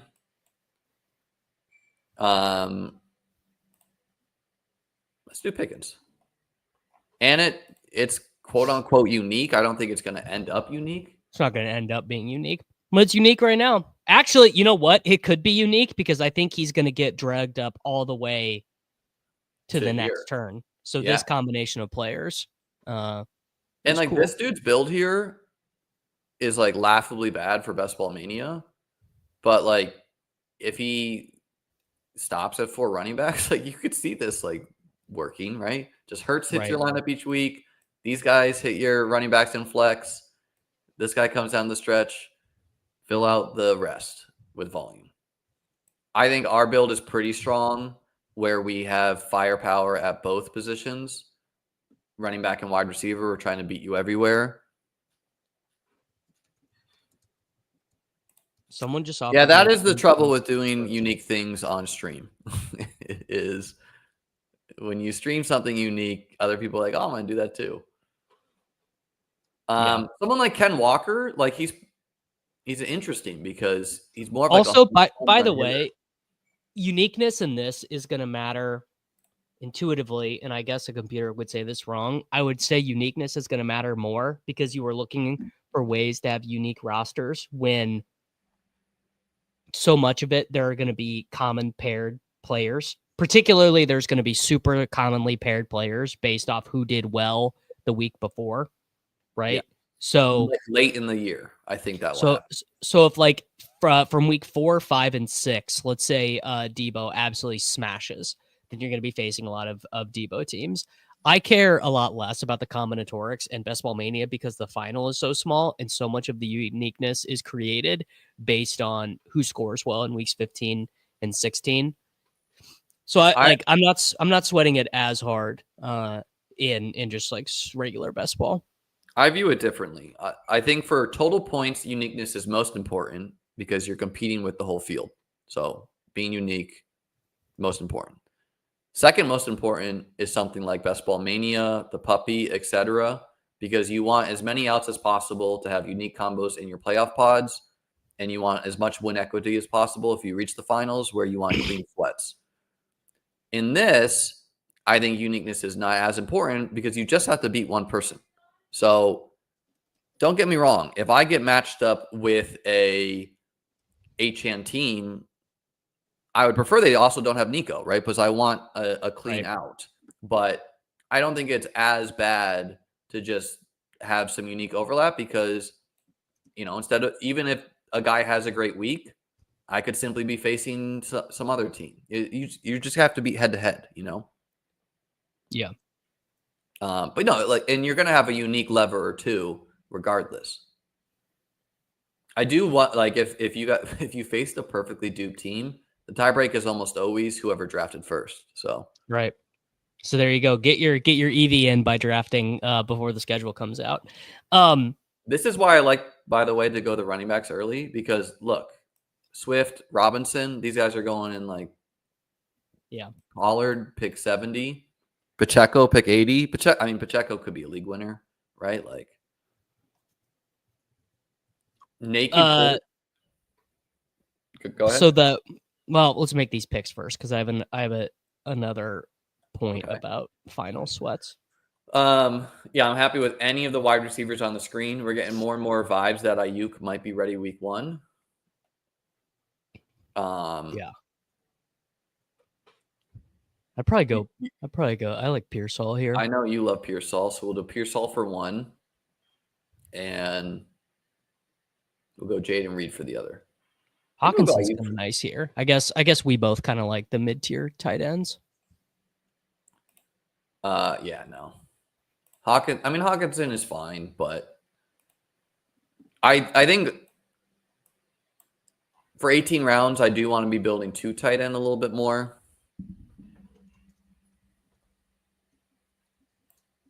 Sus saying I made the Eliminator final last year and had a couple other teams go deep. The rosters in later pods, including the final, had a good amount of variance in terms of healthy players.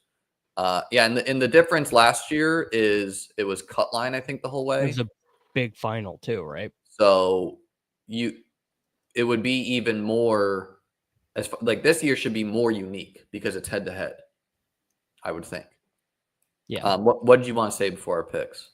Oh, just the point about being in the final is that, again, like if you view this game through the lens of a computer, it's going to care more about projected points than ownership in the final, which is just, pick the best plays or whatever, which is more of a Best Ball Mania thought than is an Eliminator thought. Yeah, because, okay, so my point on doubling, this is, I think, week 4. Someone maybe could correct me if I'm wrong. Then you go to $20 if you make it to week 5, $30 week 6, $50 week 7, $100 week 8. Now it starts to get real. $200 week 9, $500 week 10, $1,000 week 11, $2,000 week 12, $5,000 week 13, $10,000 week 14, $20,000 week 15, $50,000 week 16, and then week 17. So I did do that right. You're playing for up to $200K. So yeah, basically get a team to week 3. You made your money back. It seems like I thought you would like that aspect of it too. Like it seems like a good contest to, like, you're not going to return $0 on this contest, That's true. I mean, I don't really care about returning $0 because my entries are done with underdog site credit for the most part. Not right now. Right now, the money is that I put in my own. I guess assuming that I renegotiate my deal with them. Must be nice. Underdog hooked me up too. I guess certainly it's no guarantee that I get another influencer deal with them this year. So I just want to maximize for my business, which is making a final. Like making a final would be life-changing for me, or winning a final would be life-changing for me, not in the sense of the money. The money would be nice, but it would be really good for my business. Yeah. I mean, I don't know. I've won a bunch of best ball contests. Didn't, the money, I think the money was the mainly great But part. you are not optimizing for your business. Like you're not like you just keep I should have drafting, launched like best ball 2 years ago, probably after I won the 555. But yeah, and you should have paid for like a video editor and a thumbnail artist and like whatever. But it's like whatever. Exactly. I'm happy in life, and that's what it's all about, man. And my main goal is to win money drafting best ball teams each year. And now my main goal is to supply value on my site, which I do. Yeah. So I call this the Jordan Mason line. Jordan Mason and one other guy is like the end of a tier. Quarterbacks tend to go pretty high in these. Yeah, see? People are recognizing. Okay, I think we have to go Charbonnet because he's like the clear end of a tier at running back. And then pay attention, Davis. We need your help for these picks. So I think we definitely I need think naked Goff is fine. I think naked Goff is super fine. Yeah, you happy with Charbonnet and Goff? I'm trying to think if there's anything better than Sharps. Do Goff first. Well, the thing about Sharps is if you don't take Sharps, you're looking at this. So I like Sharps because of that. I'm trying. Yeah, I think. I think Sharps and Jordan Mason are the end of a tier as far as like comfort. It's just tough because we only want 2 tight ends. So I'm trying to think through. The tight ends fall on this. They fall. Yeah. We'll do Sharps. Yeah.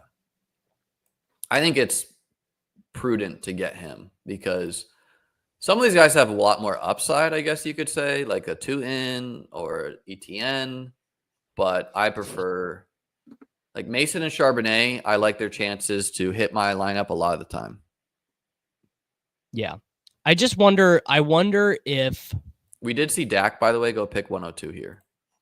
That's probably because we're streaming this with Pickens. Yeah. I wonder if we're having a little bit of like kind of false confidence in Charbonnet of like thinking there's a greater chance of him being a weekly contributor when he probably is just a handcuff. I see it going both ways, actually. Like I could see Walker falling a little bit out of flavor and Charbonnet being like similar to like Jordan Mason, where we're like, Aaron Jones like could lose a role here. Like I'm a little bit uneasy about Ken Walker. I still take Ken Walker because he has home run hitting and he has been the dominant guy. But I think it's quite possible Seattle liked what they saw from Zach. You know, like that he played he was a full down guy when he played last year. Yeah, I'm pulling up their usage stuff from when Walker got back last year because I actually don't remember. Cullen's saying Dak was a star method error for me. I don't think it's a crazy error. Like no, I mean, yeah, it's I was gonna like I think he really is just ranked there now. All right, so Walker misses weeks 2 and 3, comes back in week 4. So let's go from week 4 to the end of the season. So from week 4 to the end of the season, Walker averages 64% of the snaps. Sharps averages 47, including starts in week 14 and 15. There are some games here where he was playing a lot of the long down and distance. So he played 81% of the long down and distance. Walker played 25%. So I think that's probably I think he is definitely the like he's not a 0 if Walker stays healthy all year. No, he's not for sure. And Ken Walker is a little bit of the DeAndre Swift thing where he probably doesn't hit the hole exactly as coaches want. I do kind of view their coach as like wanting, I think he could tire of that. Like, and when I think of Sam Darnold, I kind of think Charbonnet, getting checkdowns from him fits kind of well. Right. It's just a comfort level as far as like having 4 running backs I feel decently good about. Charbonnet checks that box for me where if I'm forced to go like, tank as my RB4, like this is who's left right now. This is why I think I agree. I think you're clearly right. I was just kind of thinking out loud because I've had a tough time thinking of because Charbonnet is the most expensive of this tier, but I think like what is week 1, Zach Charbonnet is going to be projected for 5.2 half PPR points or whatever. Yeah, and I think it's a fragile projection where like we could see this in a 50-50 split. We could see Ken Walker shipped out at the trade deadline. Like I think it's pretty clear Seattle views themselves as good, not great. And you got the new head coach. I think they view themselves like they're open for business. I think they would not mind winning 4 games this year. That's what I'm saying. Like I think they're softly trying to blow it up. So shipping out Walker at the trade deadline, totally possible. So yeah, I don't know. Walker's kind of a fragile 5th-round pick to me, where we're just assuming he's going to be, and he hasn't been a clean bill of health very much. Yeah. I mean, Kirk week 1 production is pretty nice. Also going 2 tight ends is nice. Also, this is like the end of the quarterbacks. Okay, so Stroud for sure with Nico. I I guess agree, tight end was the Stroud. other pick. I agree, Stroud for sure. I mean, I like Tucker Kraft a lot. I do too. But this is the wide receiver tier. So do we want to do Kirk? To me, I know you like Kirk. To me, Kirk is like no different than Cedric Tillman or whatever, but I know you like him. He's not, well, the thing is, I like these tight ends a lot too. Yeah, I think we need let's do Kirk for the double with Stroud. Sure. I probably would go Kraft just to get like some week 1 projection at tight end or whatever, but it's not a big deal. It is tough for me to pass on those tight ends, but like when I see Kyle Williams, who's like going to be probably a 0 for the first 8 weeks of the year. New Jalen Polk.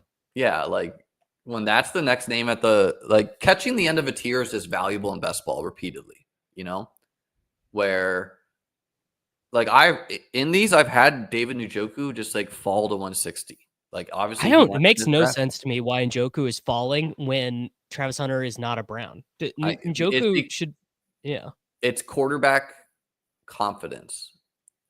Like no one knows who the quarterback is there. Well, right. So, I mean, and even if like there is no stacking of Browns players. There's no quarterback who's going to start 17 games. There's probably no quarterback who's going to start 10 games for them.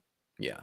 I don't like Kirk, a much better pick in the Eliminator too. You don't even need him to be a thing. Like if Jaden Higgins and Jalen Noel are the guys from week 10 onwards, who cares? Right? Like if Kirk gets you 2 games where, I mean, like we're still not guaranteed to get Rice week 1, right? And Ricky Pearsall could be a bust. Not guaranteed. Like Ricky Pearsall could be the most overdrafted guy ever. Off Ricky Pearsall. Week. I've been having this thought a lot because I'm so heavy on him. You know who Ricky Pearsall could be? Who? Do you remember Dante Pettis for the 49ers? Yeah. I mean, that was the classic Shanahan guy. He was like a 4th round pick. So rookie year for Pettis, he basically does nothing for a majority of the season, then rips off 477-1, 5-129-2, 3 for 49-1, 5 for 83 to end the year. And effectively, that was the end of his 49ers career. Like that was it. He never did anything after that. Yeah, I mean, Ricky Pearsall could be, like 70 points. It could be Demarcus Robinson. We don't know. Like he had an awesome week 17. He was pretty garbage before that, right? Yeah. Brandon Ayuk might just be healthy week 1. Like that is what one of the PT guys online who is a 49ers fan, by the way, which, he's like, he keeps on tweeting Brandon Ayuk week 1. So I don't know. It's like Ayuk and Jennings. If Jennings is not a fraud, like one of Jennings or Pearsall could be quite a bad pick. Ricky got shot. Thank you. I do know Ricky Pearsall did get shot. He was a 1st round pick too, right? So what's my guess for Ricky is he's probably the Jaden Reed of the 49ers. And what I mean by that is I think he has some big games in his range of outcomes, but he's not going to be Mr. Steady Eddie, right? Like he's going to give you some big games in your lineup, which is valuable in best ball. But as far as like week in and week out, I don't know. And don't see that comp at all, like stylistically, but I get what you're saying. Yeah, I'm not saying like a 1-to-1 like Debo Light. Yeah. Goedert would have made it back to us a lot, is also kind of why I wanted it to pass. Yeah, Kyle Williams is a bad pick in this format for sure. It's a bad pick in probably all the formats. It's like drafting. I mean, look, he could be a league winner, so sure. He is. Close your eyes. He is the only. He's the only wide receiver in this class who had 2 yards per team pass attempt as a true freshman. So I think he's got a little juice. Do you want a 3rd quarterback for this team? No. Okay. No. I don't think so. I think Pitts and likely is pretty nice, honestly. I mean, you know me, man. I am never going to say no to Kyle Pitts.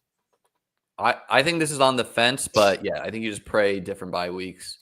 I think for passing on tight end, it's a really nice consolation prize to get the likely Pitts duo.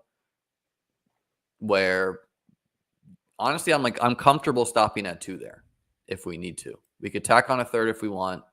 We could tack on a third quarterback if we want. But as far as like having the framework of our team, Goff and Stroud, H.N. Hall, Harvey Sharbs, Nico, Rice, Pickens, Pearsall, Reed, Kirk, likely Pitts, seems pretty good to me. And then fill in the depth of these last 4 picks. Probably need at least 2 more running backs. I think my intuition, and obviously no way to like back test this or whatever, would be that you just want as many flex eligible players as possible. So a third quarterback is probably bad. So one year I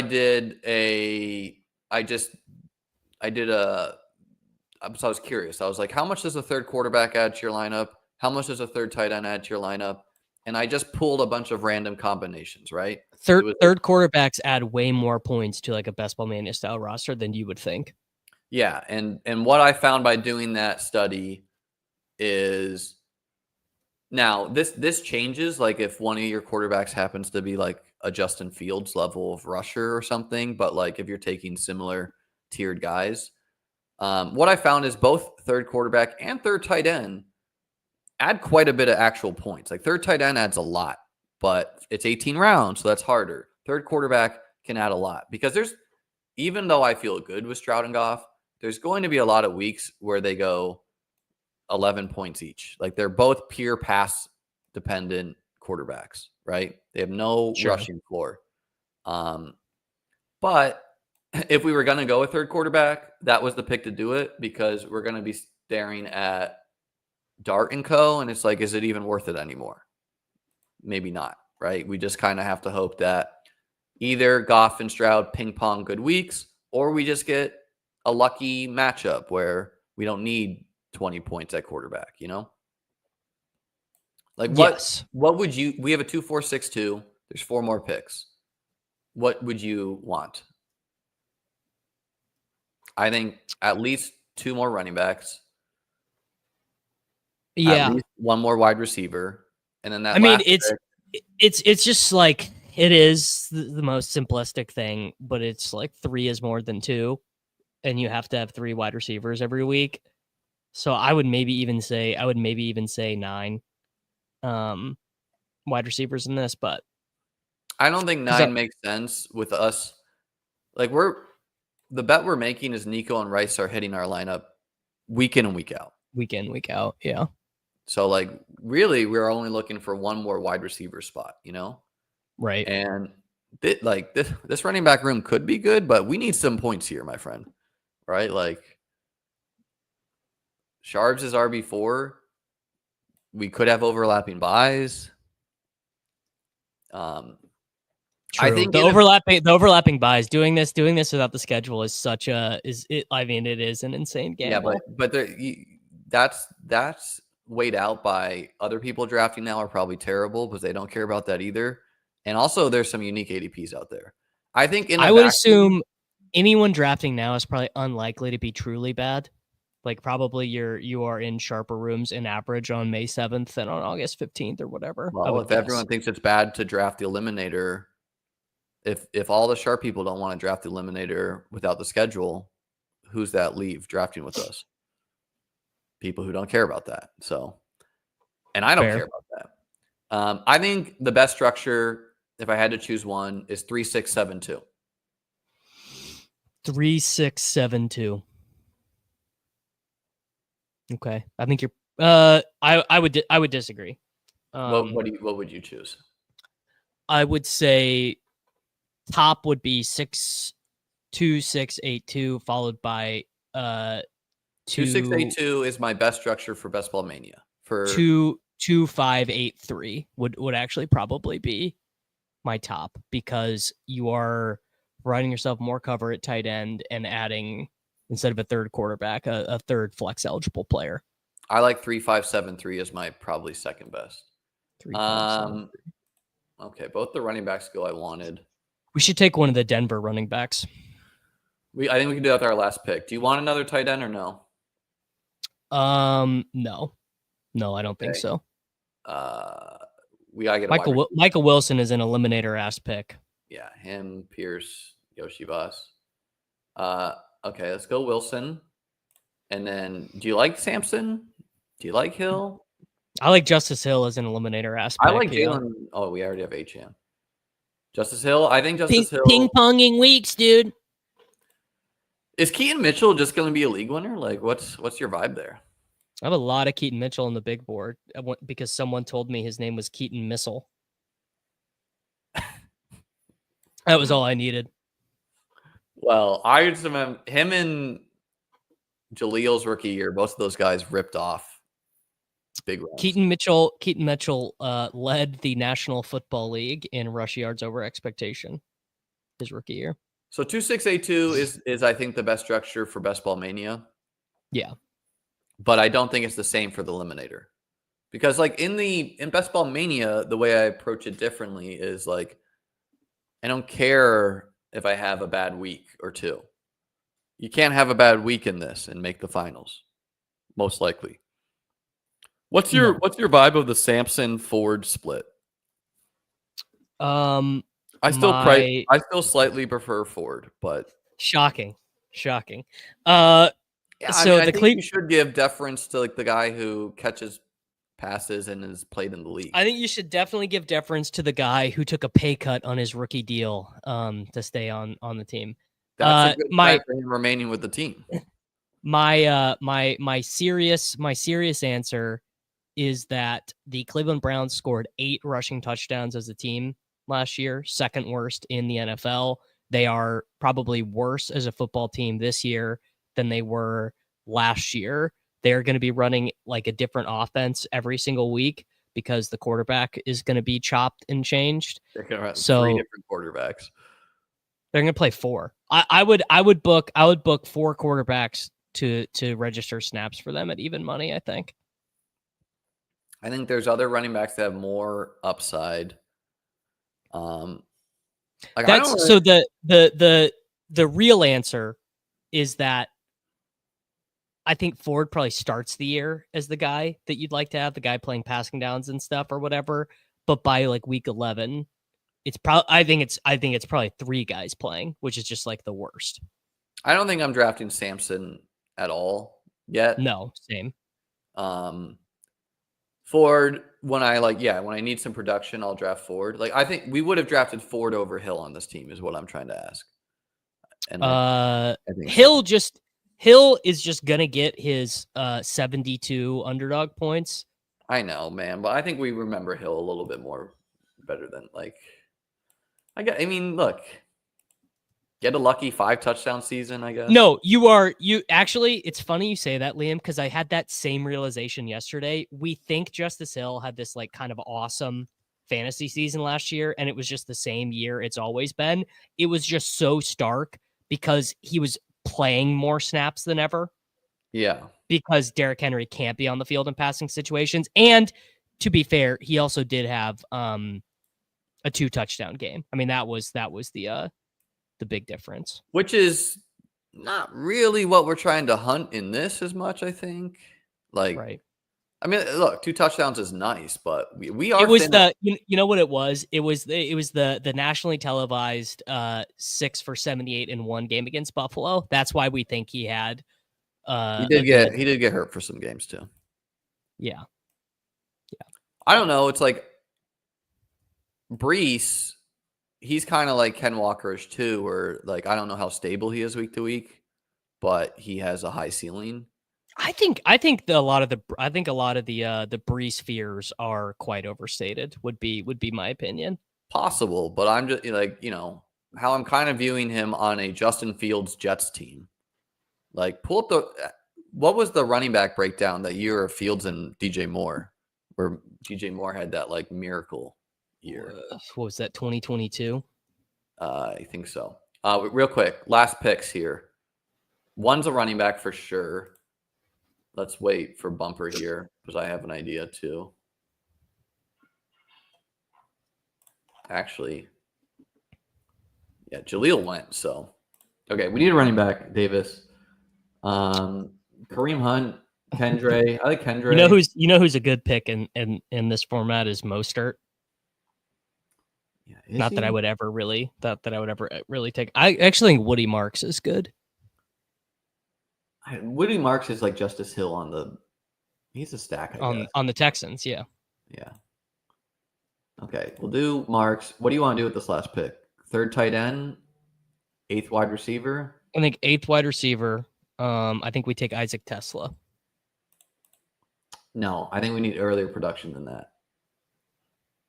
A.D. Mitchell or Mike Williams. Fine. We'll get the stack with Tesla. I don't like it. I kind of like a third tight end or third quarterback or seventh running back, but hopefully Tesla's hitting us. You know, as Kirk slows down, Tesla speeds up. I don't know. What are we hoping for Tesla? Jameson Williams gets suspended?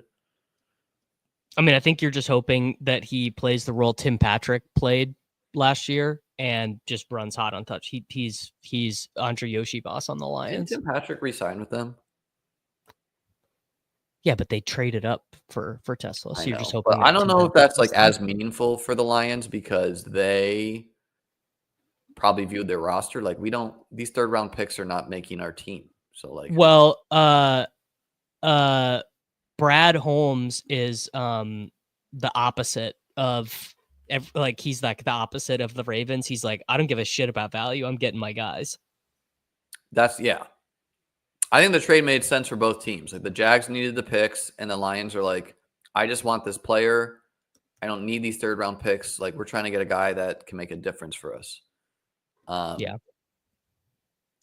Because like Pickens, he's going to be boom bust week to week. I think Pearsall will as well. I think Reed will as well. Hopefully Nico and Rice are hitting the lineup most of the week. So if Tesla just gives us 3 big weeks and that helps us beat a team, it's worth it. It's a little thin at tight end, but it could work. He's a little thin at running back unless RJ Harvey is the best pick at running back, probably, right? I think we'll do another. I am not down on. I like Breece. By the way, the snap and touch distribution, Montgomery played 66% of the snaps. He was replaced at the goal line, which is interesting. Hardly any attempts inside the 5, but he played 62% of the 2-minute drill, 74% of long down and distance. Khalil Herbert handled all of the inside the 5 attempts, as a running back, and only 38% of the long down and distance. That was back when we thought Khalil Herbert was good. David, super chatting us. How's my team looking for the 8th spot? We'll take a peek real quick, David. Amon-Ra, Bowers, Marv, Worthy, Smith, Montgomery, RB1, Mahomes and Kyler, Mason, Williams, Spears, Bigsby, Kyle Williams, Rico, Wandale, Gesicki, Cooper, Ray. Yeah, the real question for you is, are you getting enough production at running back? Which it's hard to say, right? Like, you really need Spears to have some good weeks. You need Tank to be at least what he was last year. You need Javonte to be around 100 points. And you probably need to be lucky at the distribution of them, where I think you probably put too much capital in the wide receiver, seeing as you started with 4 wide receivers, like the Ray McLeod, Amari Cooper. One of these guys should have been a running back probably at a minimum. How you feeling, Davis? I don't like going so in on the olds. Like, that's just like, you could kind of just be out of run. Like, let's say you are having a good season. I mean, you could be out of running backs by week 4. Like Javonte, you're drawing thin to get out of week 1, honestly. But yeah.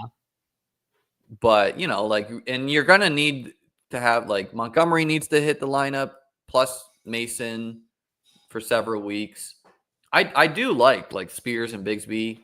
I don't know if I can do Javonte at 113. I just think there's another thing left. Like, Could be No, what I very much agree.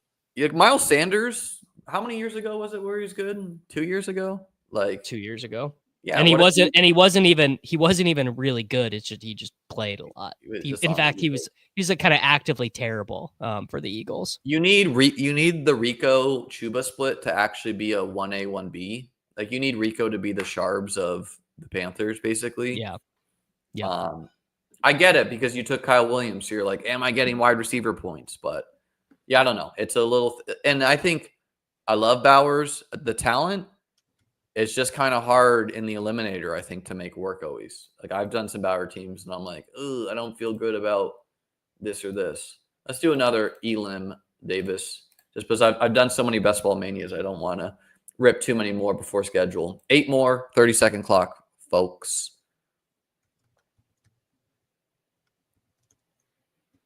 The Eliminator. I don't think this is the right way to think about it. This is the same type of thought process as the people who think the way you win Best Ball Mania is just to get as many teams to the playoffs. And there's no disagreement. You can't win Best Ball Mania if you don't get to the playoffs. But what you're trying to do, if you're drafting a lot of these, is you're trying to build one super team. Right. Not 20, you're not trying to get 80 teams to week 2, right? Like all of them could stink. You're trying to get one team that if the right pieces lock into place is a super team. It's just, you see that team and you're like, God damn, I'm out to project. I'm like, I'm going to be beat by like 25 points this week, Right. So I guess that is the right way to think about it. It's just like having like one, like if you just have one team that is just nutted out, you have your 2023 Puka and Kyron on one team. You're just sweating that every week. Yeah, like, and maybe that makes the Bowers of the world a little bit more enticing because going back to David's team, Chuba breaks his leg week 1. Javonte somehow is the only Cowboys RB1. ETN and Tootin go to 0, whatever. Like you hit the right combination of 0 running back pieces. Like that seemed like 0 running back for this, I would say is bad as far as thinking you might make it out of week 1. But as far as likelihood of building a super team, I don't know who it is. But, if 5 guys are league winners, picks 150 and after at running back, so pretend it's Ray Davis, pretend it's Rashad White, pretend it's Eckler. Well, you are, just Braylon. like it is just straight up true. You are so much more likely to build a super team drafting 0 running back because that's how you luck into the highest projected permutations. Yes. So it's like these drafts are so running back heavy because everyone's like, okay, optimize for week 1. That's what I can control. I agree. Yeah. It's tempting to do that, but I will be building some teams that start 6 wide receivers, stop at 6. Just pretend I picked the right ones. And then 8 running back darts, whatever, something like that. Yeah. That's just something that I'm trying to do more in general. You want to go CMC or neighbors? I want to go CMC. I think CMC is so sick actually for this format because if he dies in week 8, you're probably already good. And you don't even need him to make it the whole season, No, exactly. Yeah. What was I about to say? Oh, I am just trying to actively draft different textures of teams this year more often. Yeah, that was a big takeaway of mine last year as well.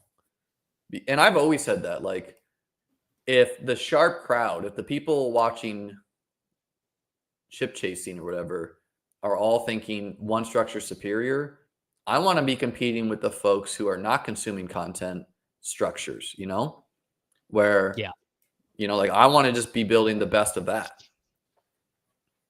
How many teams advance each week? So the way it works is week 1, 6 of the 12 teams will be eliminated. From there, you get put in head-to-head pods, and it's a head-to-head pod all the way till the end. So it's very hard to make it far, folks, but It's a very fun sweat as long as you keep going. And it's a clean sweat too, you know? It's a clean sweat. Let's do running back. Yeah. You cool with HM? Yeah. Yeah, this is real fun. Where it's like Yeah.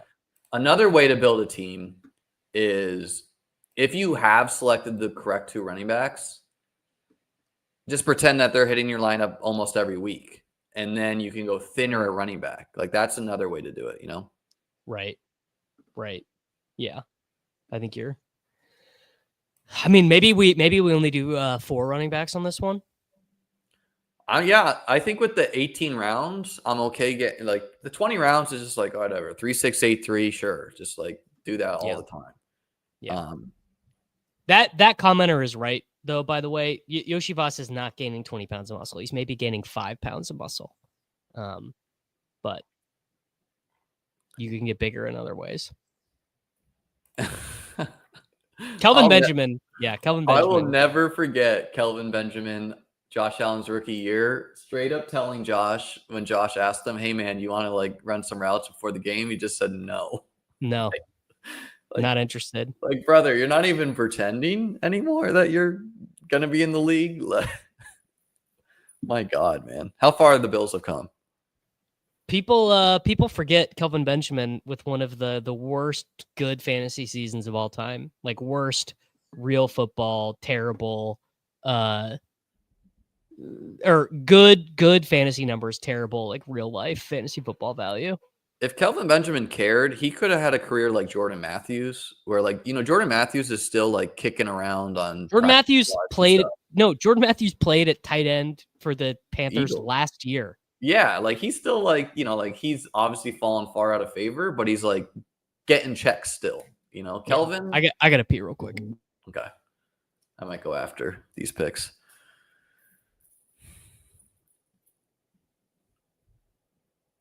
So this is pretty normal as you're seeing JT Jacobs in the mid-second, right? Like this is pretty normal for these eliminators. And again, there's a large variety of how these rooms perform. And it can be a little striking going back to Best Ball Mania. What if Yoshi Voss is actually RB1? Come on, man. I don't like Yoshi Voss. Obviously, he could lose his job, but as far as trying to cash in routes on the Bengals, that's a decent bet for finding fantasy points. And those types of guys are actually pretty good in best ball, especially like Best Ball Mania, because you don't need them to hit your lineup each week. You actually like that they have big spikes some weeks, nothing the other weeks, because you just want them to hit the right time, a la what Zay Jones did in the playoffs. Oh, playoff Zay week. Jones season. Yeah. Like Gabe Davis has been this guy before. MVS has been this guy before. These guys who spike but have bad floors are really great picks to get you further in the playoffs if it hits at the right time. I wouldn't say they're great picks, but I would say they are useful picks. Yeah, they're very useful, great picks or whatever to end up the thing when it comes together. So, the thing that's interesting about Yoshi Voss, though, is that he's going to be. How owned is he going to be? How many? What percentage of drafts will he be drafted in? It's like he's a relatively high a lot, number. but he shouldn't like. He's going to have a decent advance rate correlating with Burrow, but he shouldn't be having a crazy advance rate by himself. The thing with Yoshi Voss as well is like you can tell yourself the story that he puts it together year 3 or whatever it is. Like small school prospect. As far as Princeton's not a football school. I think we just cash in JSN here. Eliminator ass pick, Jackson Smith and Jigba. Yeah, he's not a guy I draft a lot, but correlating with the 49ers, getting division stacks, seems sharp, passes ADP. These guys go. I like Kyron a lot more in the Eliminator. Don't care if he's benched later. Yeah. I mean, then again, those are the money weeks, right? Like the super. They are the money weeks, so yeah. But still, like if you have a good enough team, you can carry a guy getting whatever. Like I think Yoshi Voss is like, look at Alec Pierce, man.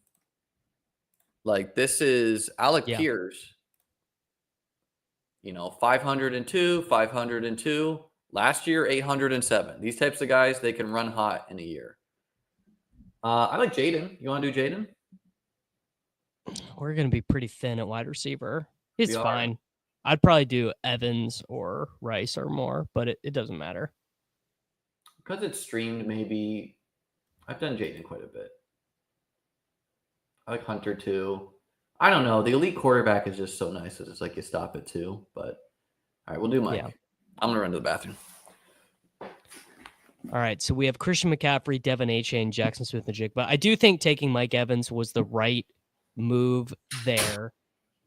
Daniels, one of the things I'm thinking is I don't know how much quarterback spike weeks matter in this, because even still, let's say we actually knew Jaden Daniels, like let's say he projected for 28 points every week.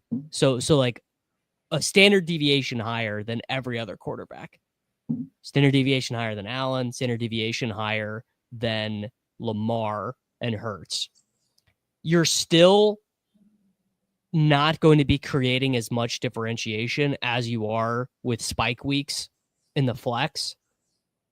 Like the Eliminator, the more I'm thinking about it, and again, I guess we would need to study this more, but I do know that in seasonal fantasy football, like the game that we play on like the FFPC or whatever, winning the flex is like basically the name of that game. So that's something that I have transferred over to this. And you just are going to project so much better in the flex with what we did. You were just going to project way better in the flex. I do agree with this somewhat. Like the quarterbacks, the elite guys, they sometimes can win you a week.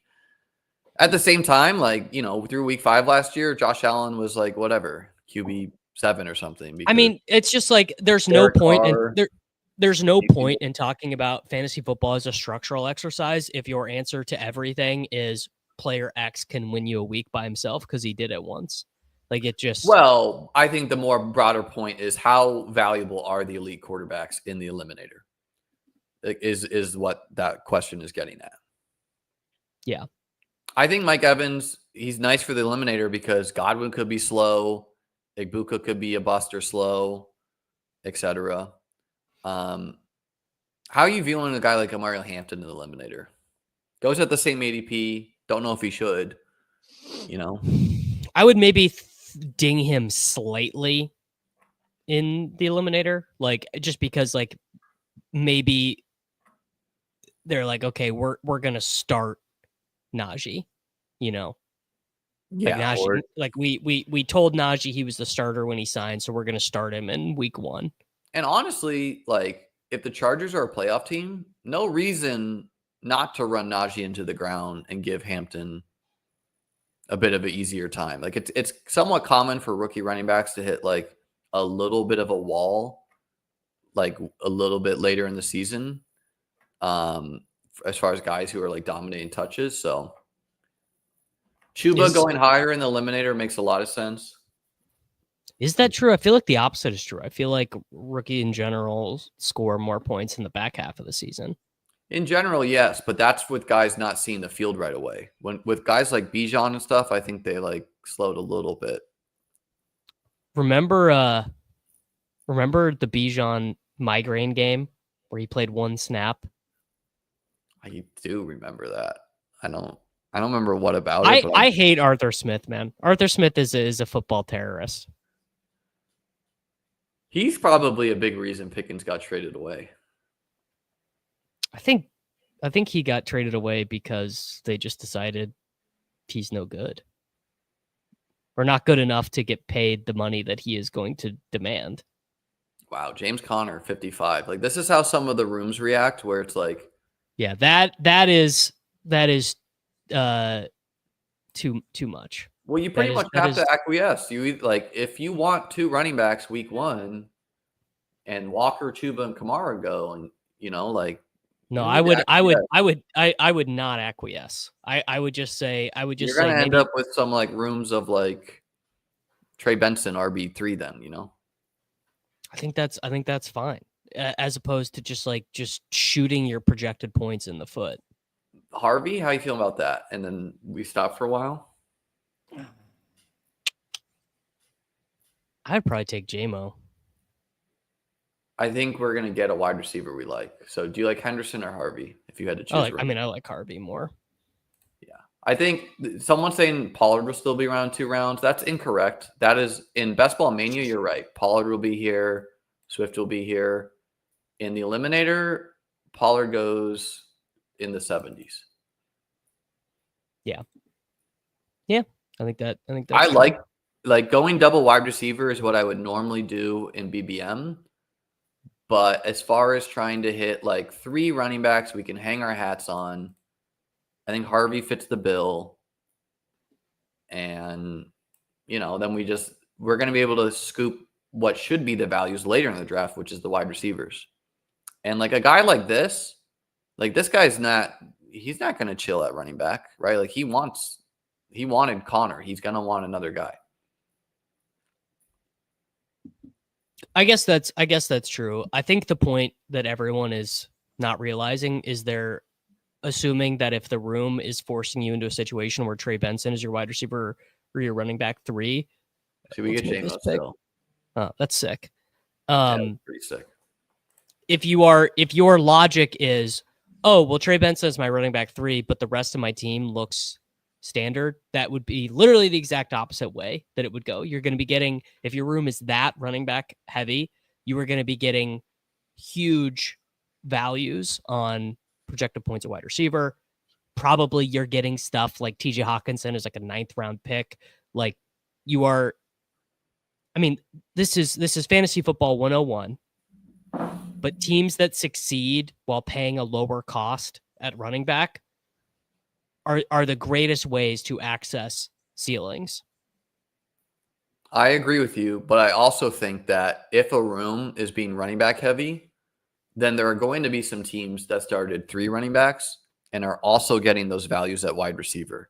Right. So like all of a sudden, like I've had some drafts where I felt like I ate my cake and had it too, or whatever that saying is, where I had like, let's try to find one. I labeled this one strong. So I started with Saquon, Bucky, Chase Brown. And then I had Olave fall to pick 75. I had Ayuk fall to pick 94, right? Like, and then I just threw some guys in there. I have 2 tight ends I feel okay about. I have like 4 running backs I feel decent about. I was on the fence about a 3rd quarterback, but I was like, whatever. We'll throw Dart in here. I had Mayfield fall to me. So I think this is a good team for the Eliminator where I feel like I have 4 good wide receivers and I have 4 good running backs and then depth. So there are times where you can have your cake and eat it too when these rooms are so running back heavy. Yeah. This is a very funny community member, by the way. BB Meat Gazer. Guy is funny. This actually, I mean, we actually are kind of having our cake and eating it too here. That's what I'm saying, right? Like, yeah, I like JMO. I get the vibes are poor for some people. I don't know why. I think there's this bias against JMO, but JMO as far as a guy to just like win you your matchup feels really good, Yes, 100%. Yeah, I'm with you. And this is like, so okay, RJ Harvey goes 58, Pollard goes 71, Johnson goes 68, Swift goes 73. I like Swift too. I raised him a lot, especially on launch day. Like I got a lot of him at like a pick 100, where I'm sure he's climbed from there.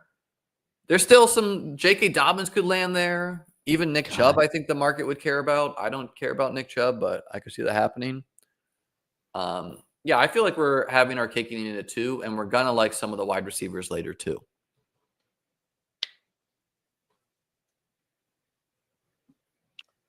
Drew Dinkmeyer has been messaging me about this dynasty trade for like the last 90 minutes. No one is a better. Drew Dinkmeyer is the greatest fantasy football co-manager of all time. If you ever get to have the pleasure. I thought he was trying to trade with you. No, we're working through this. What's the trade? I mean, it's not even interesting. It's like we're like going through like who we would cut and if we should trade away our 305 for a vet or keep the pick. Figure that out later, man. I don't know that. Well, I'm in about I don't even know how many. About how 17. do you view a guy like Judkins in the Eliminator? I've taken him some just because I want a running back, but like I don't feel great about it. I just don't love Judkins. Like, I'm just so low on the Browns. I mean, I guess he's fine. I don't Godwin know. pick 80, reflecting concerns of starting on PUP makes sense. Yeah. And we're gonna be fine at wide receiver here. Yeah, I think we ripped 2 of these guys. Let's do Ayuk this time. Let's do Golden. Cool with Golden? Yes. I mean, not a great format fit, but the JMO Golden like combo ceilings thing could be fun. Yeah, and really just need him to give you some spikes. Like he might be expensive Christian Watson. Christian Watson for like stretches at a time has been like there was a time that Christian Watson was like a top 15 wide receiver. I've always been a Christian Watson guy. His rookie year was like real good too. Yes, yeah, phenomenal. And I'm not a Golden hater. This is why I wanted to go RJ Harvey, because it's like I don't really want to take Pacheco. I don't really want to take Pacheco. Yeah. Yeah. Okay, both of the wide receivers went, which is, I think, a little bit unlucky. Baker makes sense. Kupp has gone 2. You want to do Baker? Yeah. We have. You want to go Mooney? You want to go Mahomes? We have Goff and Love live. I think we take Mooney. Okay. We could also go Ibuka. Mooney, I think.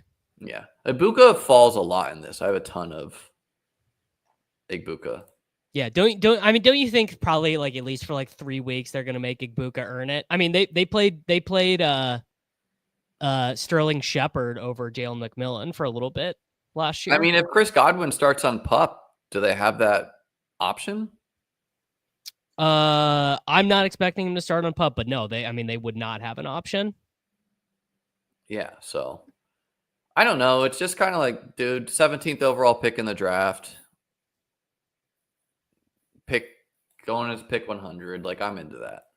Yeah. But Mooney, yeah. Mooney's he's just a solid pick in best ball anyways. He's like cheaper, poor man's JMO, I guess you could say. Gives us a stack. And Michael Penix might just be really good. The jury's still a little bit out there. The nice thing about that whole division is a lot of those defenses were terrible last year, probably didn't get much better. Like all those teams tried, but like the Bucs defense was terrible. They were like the Bengals, good offense, bad D. Yeah, and that was how Darnell Mooney got all his stats. Mooney got all his stats against the Buccaneers. His 2 best games are against the Buccaneers. Yeah. The Panthers defense was god awful. They obviously put a lot of money into it. The Falcons defense had no pass rush. They put a lot of draft picks into it. And then the Saints are kind of like a dumpster fire of a squad. You got all these dome games, it's like there's some allure there. Yeah. Xavier Restrepo still having people mention him in YouTube comments is just a great bit. Just like a really, really good bit. Like, yeah, dude, the undrafted free agent for the Titans, man. Totally. I mean, I feel that way about like half the back end where it's like Brashard Smith, Jalen Royals, Restrepo, Elikai Minor. Like most of these guys are probably the worst picks on the board. Maybe one of them is Io Manor. Io Manor is for sure a terrible pick. Yeah, I don't understand. Like, did people not learn a lesson from Troy Franklin last year? People are leaving comments on my YouTube videos when I say he's not a good pick and being like, okay, but who is the wide receiver 2 in Tennessee? And it's like, well, guys, Tyler Lockett. you might not want the wide receiver 2 in Tennessee. And they're gonna play 12 with yeah, it's probably Chig. Helm But and Wiley. did you want the wide receiver 2 in New England last year? No, you didn't. You didn't even really want the wide receiver. You one wanted in no England one last in year. New England. You wanted absolutely no one in New England, right? So there are some teams like that. And okay, if Cam Ward is Jaden Daniels, different equation, right? But that kind of needs to happen, right? Yeah. Undrafted free agents and day 3 picks. I'm just not taking them. I mean, Nick, like, very routinely doesn't seem to understand what's being said here from his comments, but obviously anything can work. And I've been the guy in the past who says, don't be afraid of risking a 0. Like, I think it's a big, like, I was fighting with the CEH cabal last year, being like, hey guys, take anyone. But in all likelihood, a lot of these 7th round rookies, 5th round rookies, 6th round rookies are not good picks. And there are some veterans, the Yoshi Vosses of the world, who we can count for some points, and points matter in best ball. Yeah. The Iron parlay you have to hit is Cam Ward must be good. He must be. You know what? He just kind of has to be serviceable. He definitely doesn't have to be like he has good. to be good enough. He has to be good. Like, he cannot be Bryce Young rookie year. He can't be that. Yeah. You know? And then Ridley, you know, the team has to be pretty decent. They're scoring touchdowns. I don't know. Lockett's got to be a 0. That seems fine. Chig's late season breakout last year has to be a mirage, because he did kind of break out a little bit late as far as like drawing targets. So I don't know. It's just it's kind of a big parlay. It was a prospect people liked a lot. I guess if you're being generous to Imanor, you could say he's cheaper Kyle Williams. I thought he was going to be a 2nd round pick, and he wasn't. But so, like, yeah. I'm probably not smarter than all the NFL teams. Do we want to go Goff with JMO? Goff with JMO. Naked Caleb is fun too. Well, I think we do Goff, because those will be I like Shaheed too. Super correlated ceilings. Yeah, well, and what's nice is even when JMO's not hitting the lineup, Goff is having a good week a lot of the times. Yes. Yeah. Yikes. That's crazy, dude. That is, you watch Jalen Hyatt play against Alabama and then logged off. No, guys, I think it's fine if anyone out there is the Imanor bull and is trying to get 100% of them, go ahead. That's the bet. You know, I'm not going to tell you you're crazy for making that bet. I think it's just most likely he is Javon Baker. He is Jalen Polk. He is an utter 0. Yeah. Yeah. You are correct. And the reason why he's being drafted at all is because, yes, there's upside. He's being drafted because he was being drafted in the big board and he has a high default. And he also had 300 yards and 3 touchdowns against Colorado. So everyone watched that game. Yeah. Price anchoring. And I didn't know that college stuff, but that too. Dude, he smoked Travis Hunter. Smoked him. Had this really cool boundary play. Travis Hunter's a wide receiver, dude. He's pretty good. He's a pretty good corner. I think Naked Caleb is pretty tempting here. Pretty far past ADP. Just getting to bet on the Bears and not having to figure it out. I'd probably go Love. There's a chance we get Kraft coming around, but I'm fine with Naked Caleb. I don't care. I would also do Shaheed. It's up to you. Okay. I like Shaheed. Let's do Sheed. I don't know. Like, just taking Caleb and not having to figure out the calculus of who you need stacked is somewhat tempting, you know? Calling it a day at quarterback, just being like, Caleb is awesome this year in fantasy. And he goes much higher usually in drafts is the only reason why. Yes. I mean, naked quarterback is going to matter. Like, the reason why we don't, the reason why we do this now is it's easier to have a conversation when we're not it's both way drafting easier to have a conversation. Yeah. Like we can discuss the picks versus like Davis drafts, I draft, etc. Yeah. So like thinking about stacking in the Eliminator, correlation is obviously good because it's just going to mean that points are hitting your lineup when you like. So like, let's say we have our Jared Goff and our Jameson Williams stack, and then our Caleb Williams, DJ Moore stack. It's like more likely. It's more likely that we have access to an above median score. Doing the stacking, but also you are naked Caleb, as long as you are not against a DJ Moore, Roma Dunze, Colson Loveland team, you don't really care, right? You just want the 24 points. Well, and really the teams that where it's like a little bit more acceptable to go naked quarterback is one, when you're getting the quarterback out of value, which we were, and two, it's a team that conceivably could have a very flat target share. Like it could be like 20% Loveland, 20% more, 20% Rome, you know, late in the season, Burden breaks out. He's getting up there to 20%. So it's like really no one sticks out. It's just a ping-ponging week, and you're just trying to capture the points of the passing game. Plus, Caleb is a rusher. Like, is it surprising that Caleb rushed for, I think, more yards than, or almost as many yards as Bo Nix? 489 for Caleb. No, he's super. Nix had, more yards. Nix had 430. And I don't think people think about it that way because Nix had 4 rushing touchdowns. They just don't. They don't think about it that way because he didn't really run in college. But like, obviously, he's like a very young, athletic guy. Like he can do it. Yeah, I mean, 600 rushing yards last year, pretty much. Good O-line. So I don't know. Like, I think naked Caleb. And by the way, it didn't have to be naked. We could have gotten Loveland at pick 130, which seems like he's going to be there. Right. But what made me decide on Shaheed is with this being a stream draft, it does seem like it's not as crazy whack-a-mole hungry at quarterback.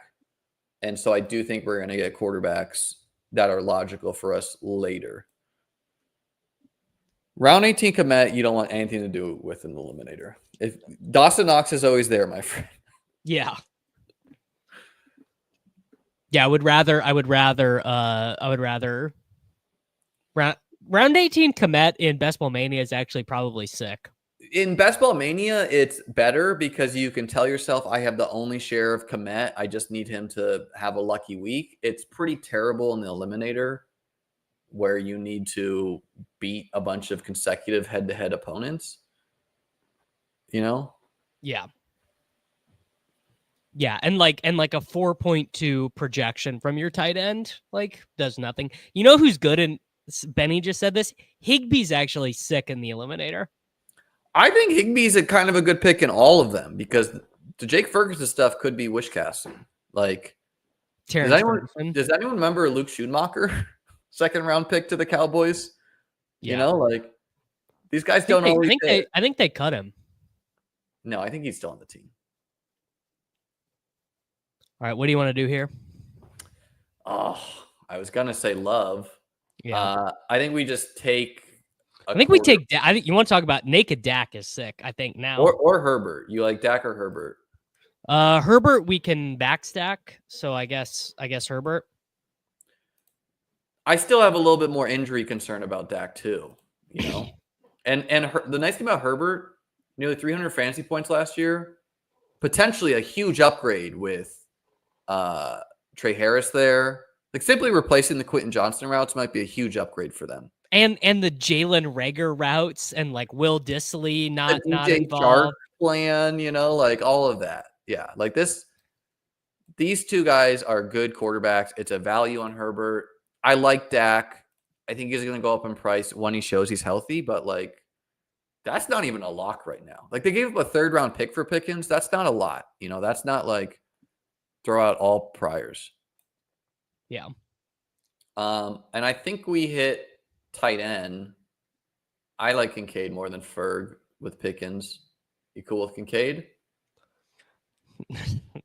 I mean, not You would really, draft- but Would you draft Ferg?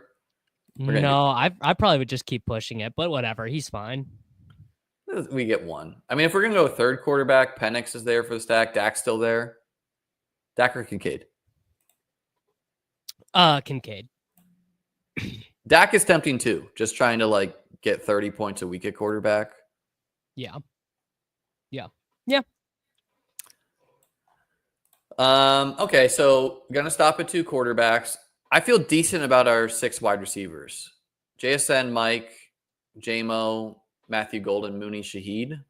Like Shaheed is just cheaper Mooney. And Mooney's People are saying cheaper that more and JMO. more. Mike Clay's projections have Shaheed and Olave projected for the same. That's pretty funny. That is insane. Obviously, I mean, is it games played? That's the difference. I mean, how would that be, man? Shaheed has an injury. No, it's just like a flat like 903 or something for both of them. Here, I'll pull it up. Yeah. And these are old. These are stale a little bit. Mike Clay's projections, by the way. Yeah, he'll probably do a big update at some point. Yeah, 904. 904, 950 and 4. Yeah. I mean, do people forget Shaheed was like the wide receiver 8 in fantasy before he got hurt? Shaheed was like one of the guys you really wanted to have before he got hurt. I don't think drafts get thrown out for bad structure, just bad ADP reaches. Yeah, and there are there positional limits? Well, they used to allow you to draft like 8 quarterbacks, but they've limited that to 4 quarterbacks. Yeah. And they've also because I've tried to do like a weird 1 quarterback team on occasion, and you're not allowed to draft like 12 or 11 wide receivers or something. So there are limits at each position. So yeah, probably not for structural reasons. We got a couple steady eddies and then a couple guys that can just win you the week. This is better than the last team, I think. Yeah, I like them both. But I mean, CMC A-Chain is very comfy if it works out, right? Plus that Harvey pick feels real good in reflection. Yeah. Yeah. That's what I've just been doing these. That's why I was like, I really think we should do Harvey here. Yeah.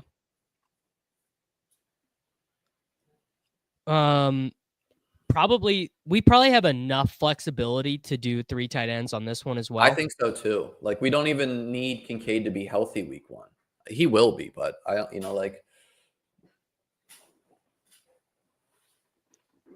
just need Kincaid to be healthy, dude. Then the breakout's coming.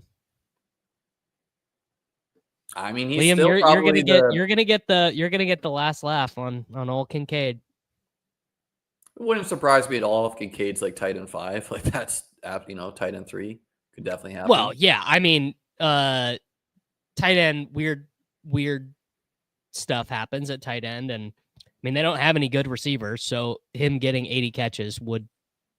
Obviously, part of Buffalo's plan is Coleman and Kincaid taking a step, and I think a step. And Kincaid was hurt last year. Like he was on his way to a couple of big games. He also could still be very hurt. And he's healthy now, right? I kind of think we shouldn't pass on Penix or Tua. No, we need a 3rd tight end. I think the 3rd quarterback adds more. Like both are stacks is the thing. I think it's bad. I think we need a 3rd tight end more. We'll go Pitts.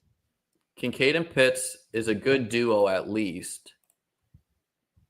The two most disappointing players at their position. Imagine us winning the Eliminator with this, man.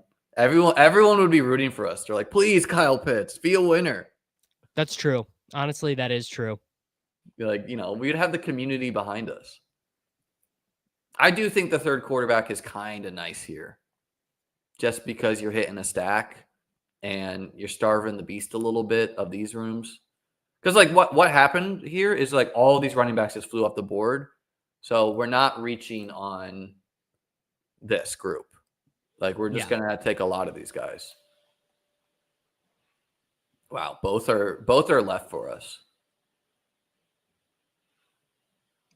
Sick. Who do you like better? I mean, Penix probably has a little bit more ceiling, I guess. Tua's just like QB1 the first month of the season always. Right. Yeah, and then the weather gets cold. I don't care. They're the same. I don't know. I don't think we necessarily have to have a third quarterback, but I think just scooping the value in the Eliminator where quarterbacks, like, I could show you many boards where at this pick, I'm picking Sam Darnold or Richardson.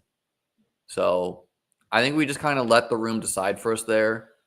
I would have taken like Leggett or someone if we didn't do that. And we're kind of doing what we said. We're counting on these three dudes to be good. And we're going to go a little thinner at depth there. Yeah. So, like, from here, I don't think we can do the third tight end anymore. 2 wide receivers, 2 running backs, or 3 running backs, 1 wide out. Yeah, we just have to, Kyle Pitts and Dalton Kincaid just have to get their shit together. It's a lock, dude. What if they're tight end 1 and 2 this year? How mad are people going to be? If they're tight end 1 and 2 this year, there are going to be a lot of people who are like looking back at their 2023 underdog teams and they're like, Christ, man, I had it. People are going to be so upset because the way fantasy works is when why is Tua still here? Like Richardson over Tua is crazy. It's extra crazy in this format. It's so crazy, right? Like, so anyways, the way fantasy works is when someone drafts a lot of a player and then they get burned by them, they just generally, like, most people just will no longer draft that player. Some people will double down and keep on going, but a lot of people are just like, I'm done with them.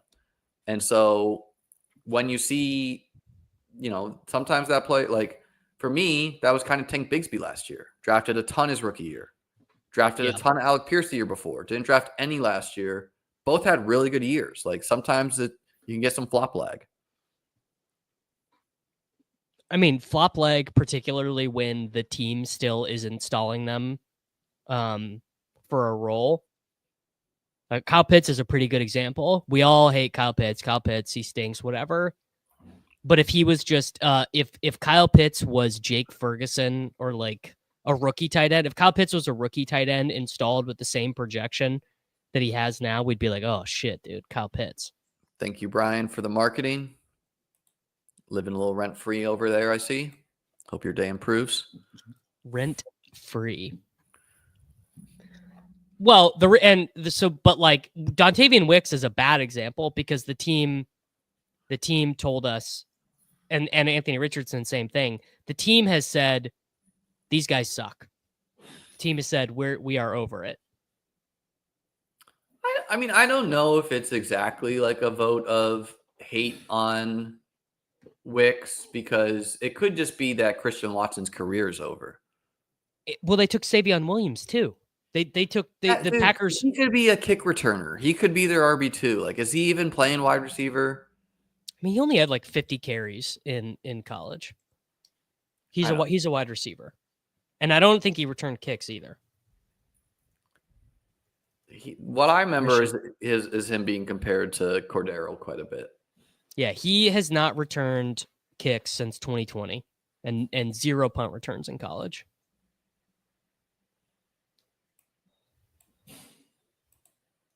All right. I think J.K. Dobbins is a cromulent pick here. I think we need to do the opposite of this. We have our old guys for the early weeks. We need to be thinking about week 5 right now. Brother, if J.K. Dobbins signs with the team, he's going up in brick. I think this is a pretty who else are you counting on week 1 production? Justice Hill again? Marshawn Lloyd, I think, is a better. I think Marshawn Lloyd's a better bet both ways. I like Dobbins still. Dobbins could be a 0, guys, but he scored 200 fantasy points last year, 175. And you know what else I would say is we've seen the same thing that happened to Dobbins happened to Elijah Moore. So Dobbins getting tagged by the Chargers is not a death blow for him landing with another team. The Browns did that For to sure. Moore. Moore signed with the Bills. For sure. I just think this month, I'm just going to mix in the Dobbins, Keenans, and the Coopers and just get my CLV when they sign. Yeah. I won't do Cooper. I've taken Dobbins a couple times. I was doing Cooper a little bit more before the Penix trade.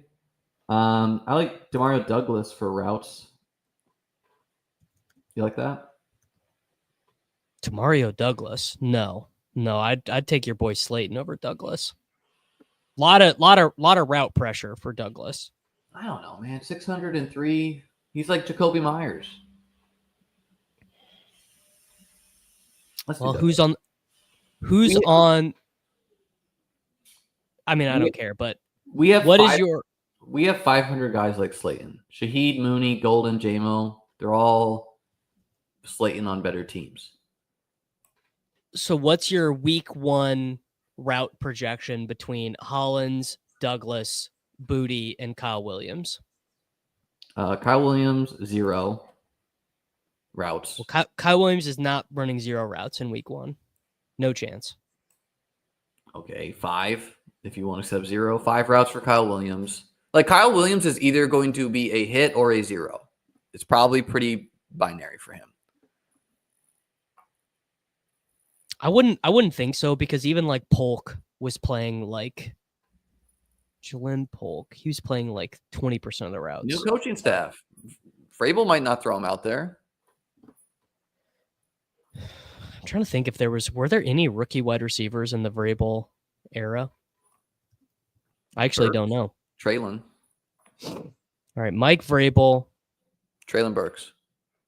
So 2018 head coach. Were any of these guys rookies? Was Tajay Sharp a rookie that year? Man, that's a name I have not heard. That's a name. I don't think there was a rookie in 2018. So let's go 2019. I think Douglas just fits the bill as sometimes these Jonnu would have been the rookie then. Oh, AJ Brown. Okay, but are we going to compare Kyle Phillips to AJ Brown? Well, no, but that was the thing. Was AJ Brown was only a 40% snap share guy until week 5. Yeah, and Kyle Phillips is either incredible. Kyle Phillips, that's another. Remember that guy? Kyle Phillips was Kyle Williams. Kyle Phillips was a Titan 2 years ago. He was a pretty decent. He was kind of Pop Douglas-y. Yeah. I don't know. Douglas is kind of like Wandale, but on the Pats. Yeah, Wandale. There's an eliminator ass pick. Wandale. And he's a year 3 player. He could be pretty good. All right, we need another running back. I like Estime here. I like Justin. I mean, I like Jaleel more. Jaleel's gone. Yeah. Oh, we already have Harvey. Oh, do Marks. I don't like this for the eliminator, but sure. That was good. That was good. Nimble fingers. All right, one more pick. Where do you want it at? Running back kind of makes sense. I was gonna say running back. Yeah. Wide receiver makes sense too.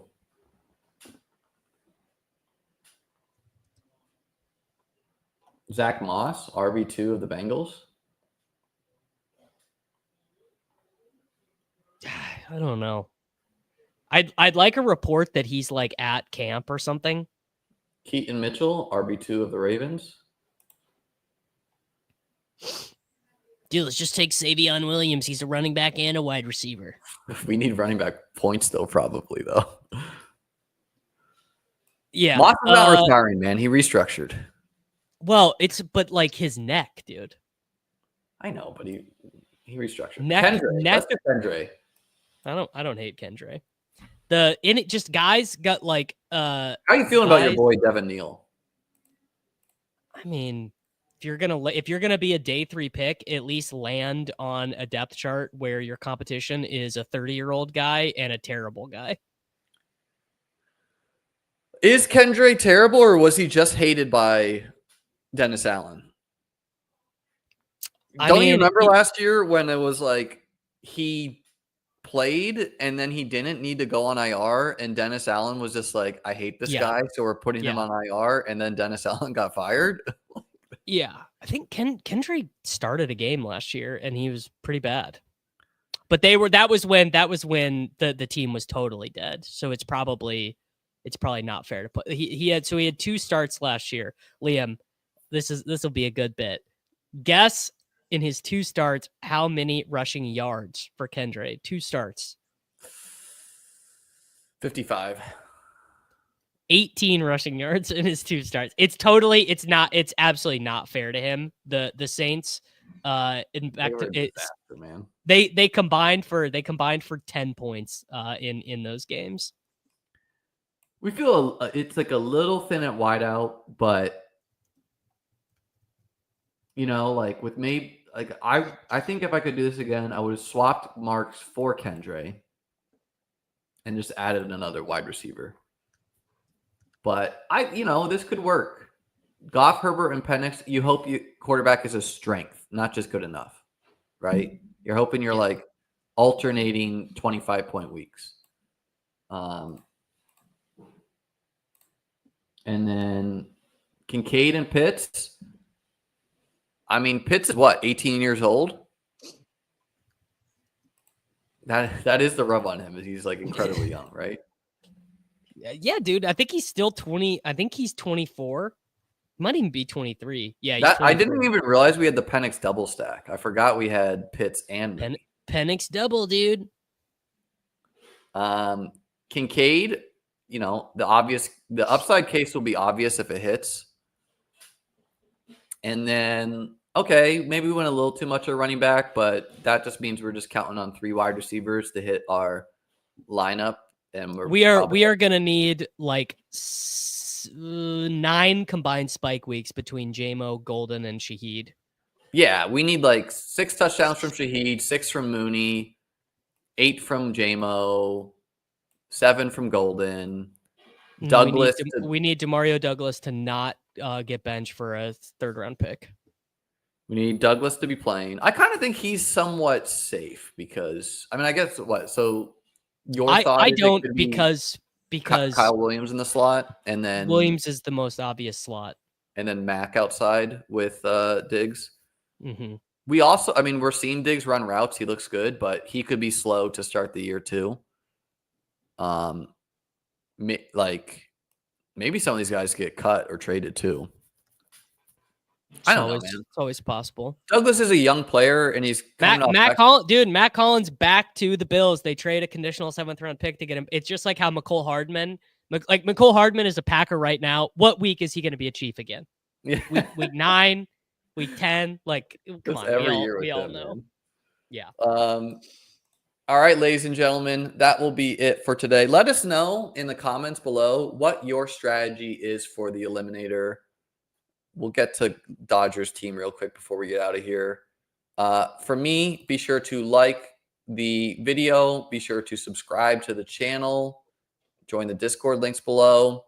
Gonna have fresh rankings updating or to reflect the news we got coming later this week, and got a couple articles that should hit the site this week as well.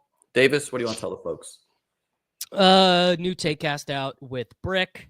New video about Jonathan Taylor that I did with Buck that we uploaded on Monday. Rankings up on patreon.com/DavisMatic. All the good stuff. All right, Davis, we got to do this real quick. Little Dodgers, roast and grade the 101. You'll love the last pick. I'll give it a C-. Tyreek and Kamara just playing the olds game.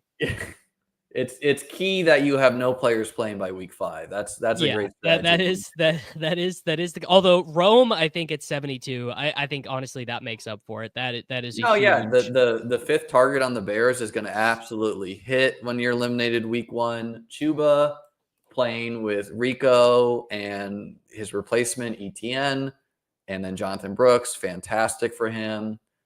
Anytime you can pay 20 picks more in a format for DeAndre Swift versus the Eliminate versus BBM, you got to do it. Look though, he got a cheap Higgins and a cheap Trey Harris, relatively speaking. No, these are their ADPs in this contest. That's crazy. It's very different, right? Tyrone Tracy, it's key to draft the Giants backup running back. A team that will. Yeah, Tracy is a super slappy pick, all formats. I actually like Tracy more than Cam, but McCarthy, I think, is a great pick in this. Wandale is an eliminator ass pick. DeAndre Hopkins, I mean, come on, man. What are we doing? Come on, have some self-respect. Tyler Shuck. There have been drafts where I have been sniped on Shuck. I had to take Daniel Jones in a draft last night in this. Man, Blake Corn, you just drafted like a bunch of players who are going to get replaced. Wandale is expensive. Demario Douglas, so I'm sure that one will work out. Hope you like the roast is a bit of a joke, folks. If you don't understand, we call it a saucing. Let's just say you're lucky to have Jamar Chase on the squad. We're always lucky to have Jamar Chase. All right, folks, enjoy your days. Davis and I will be back later this week. Peace out.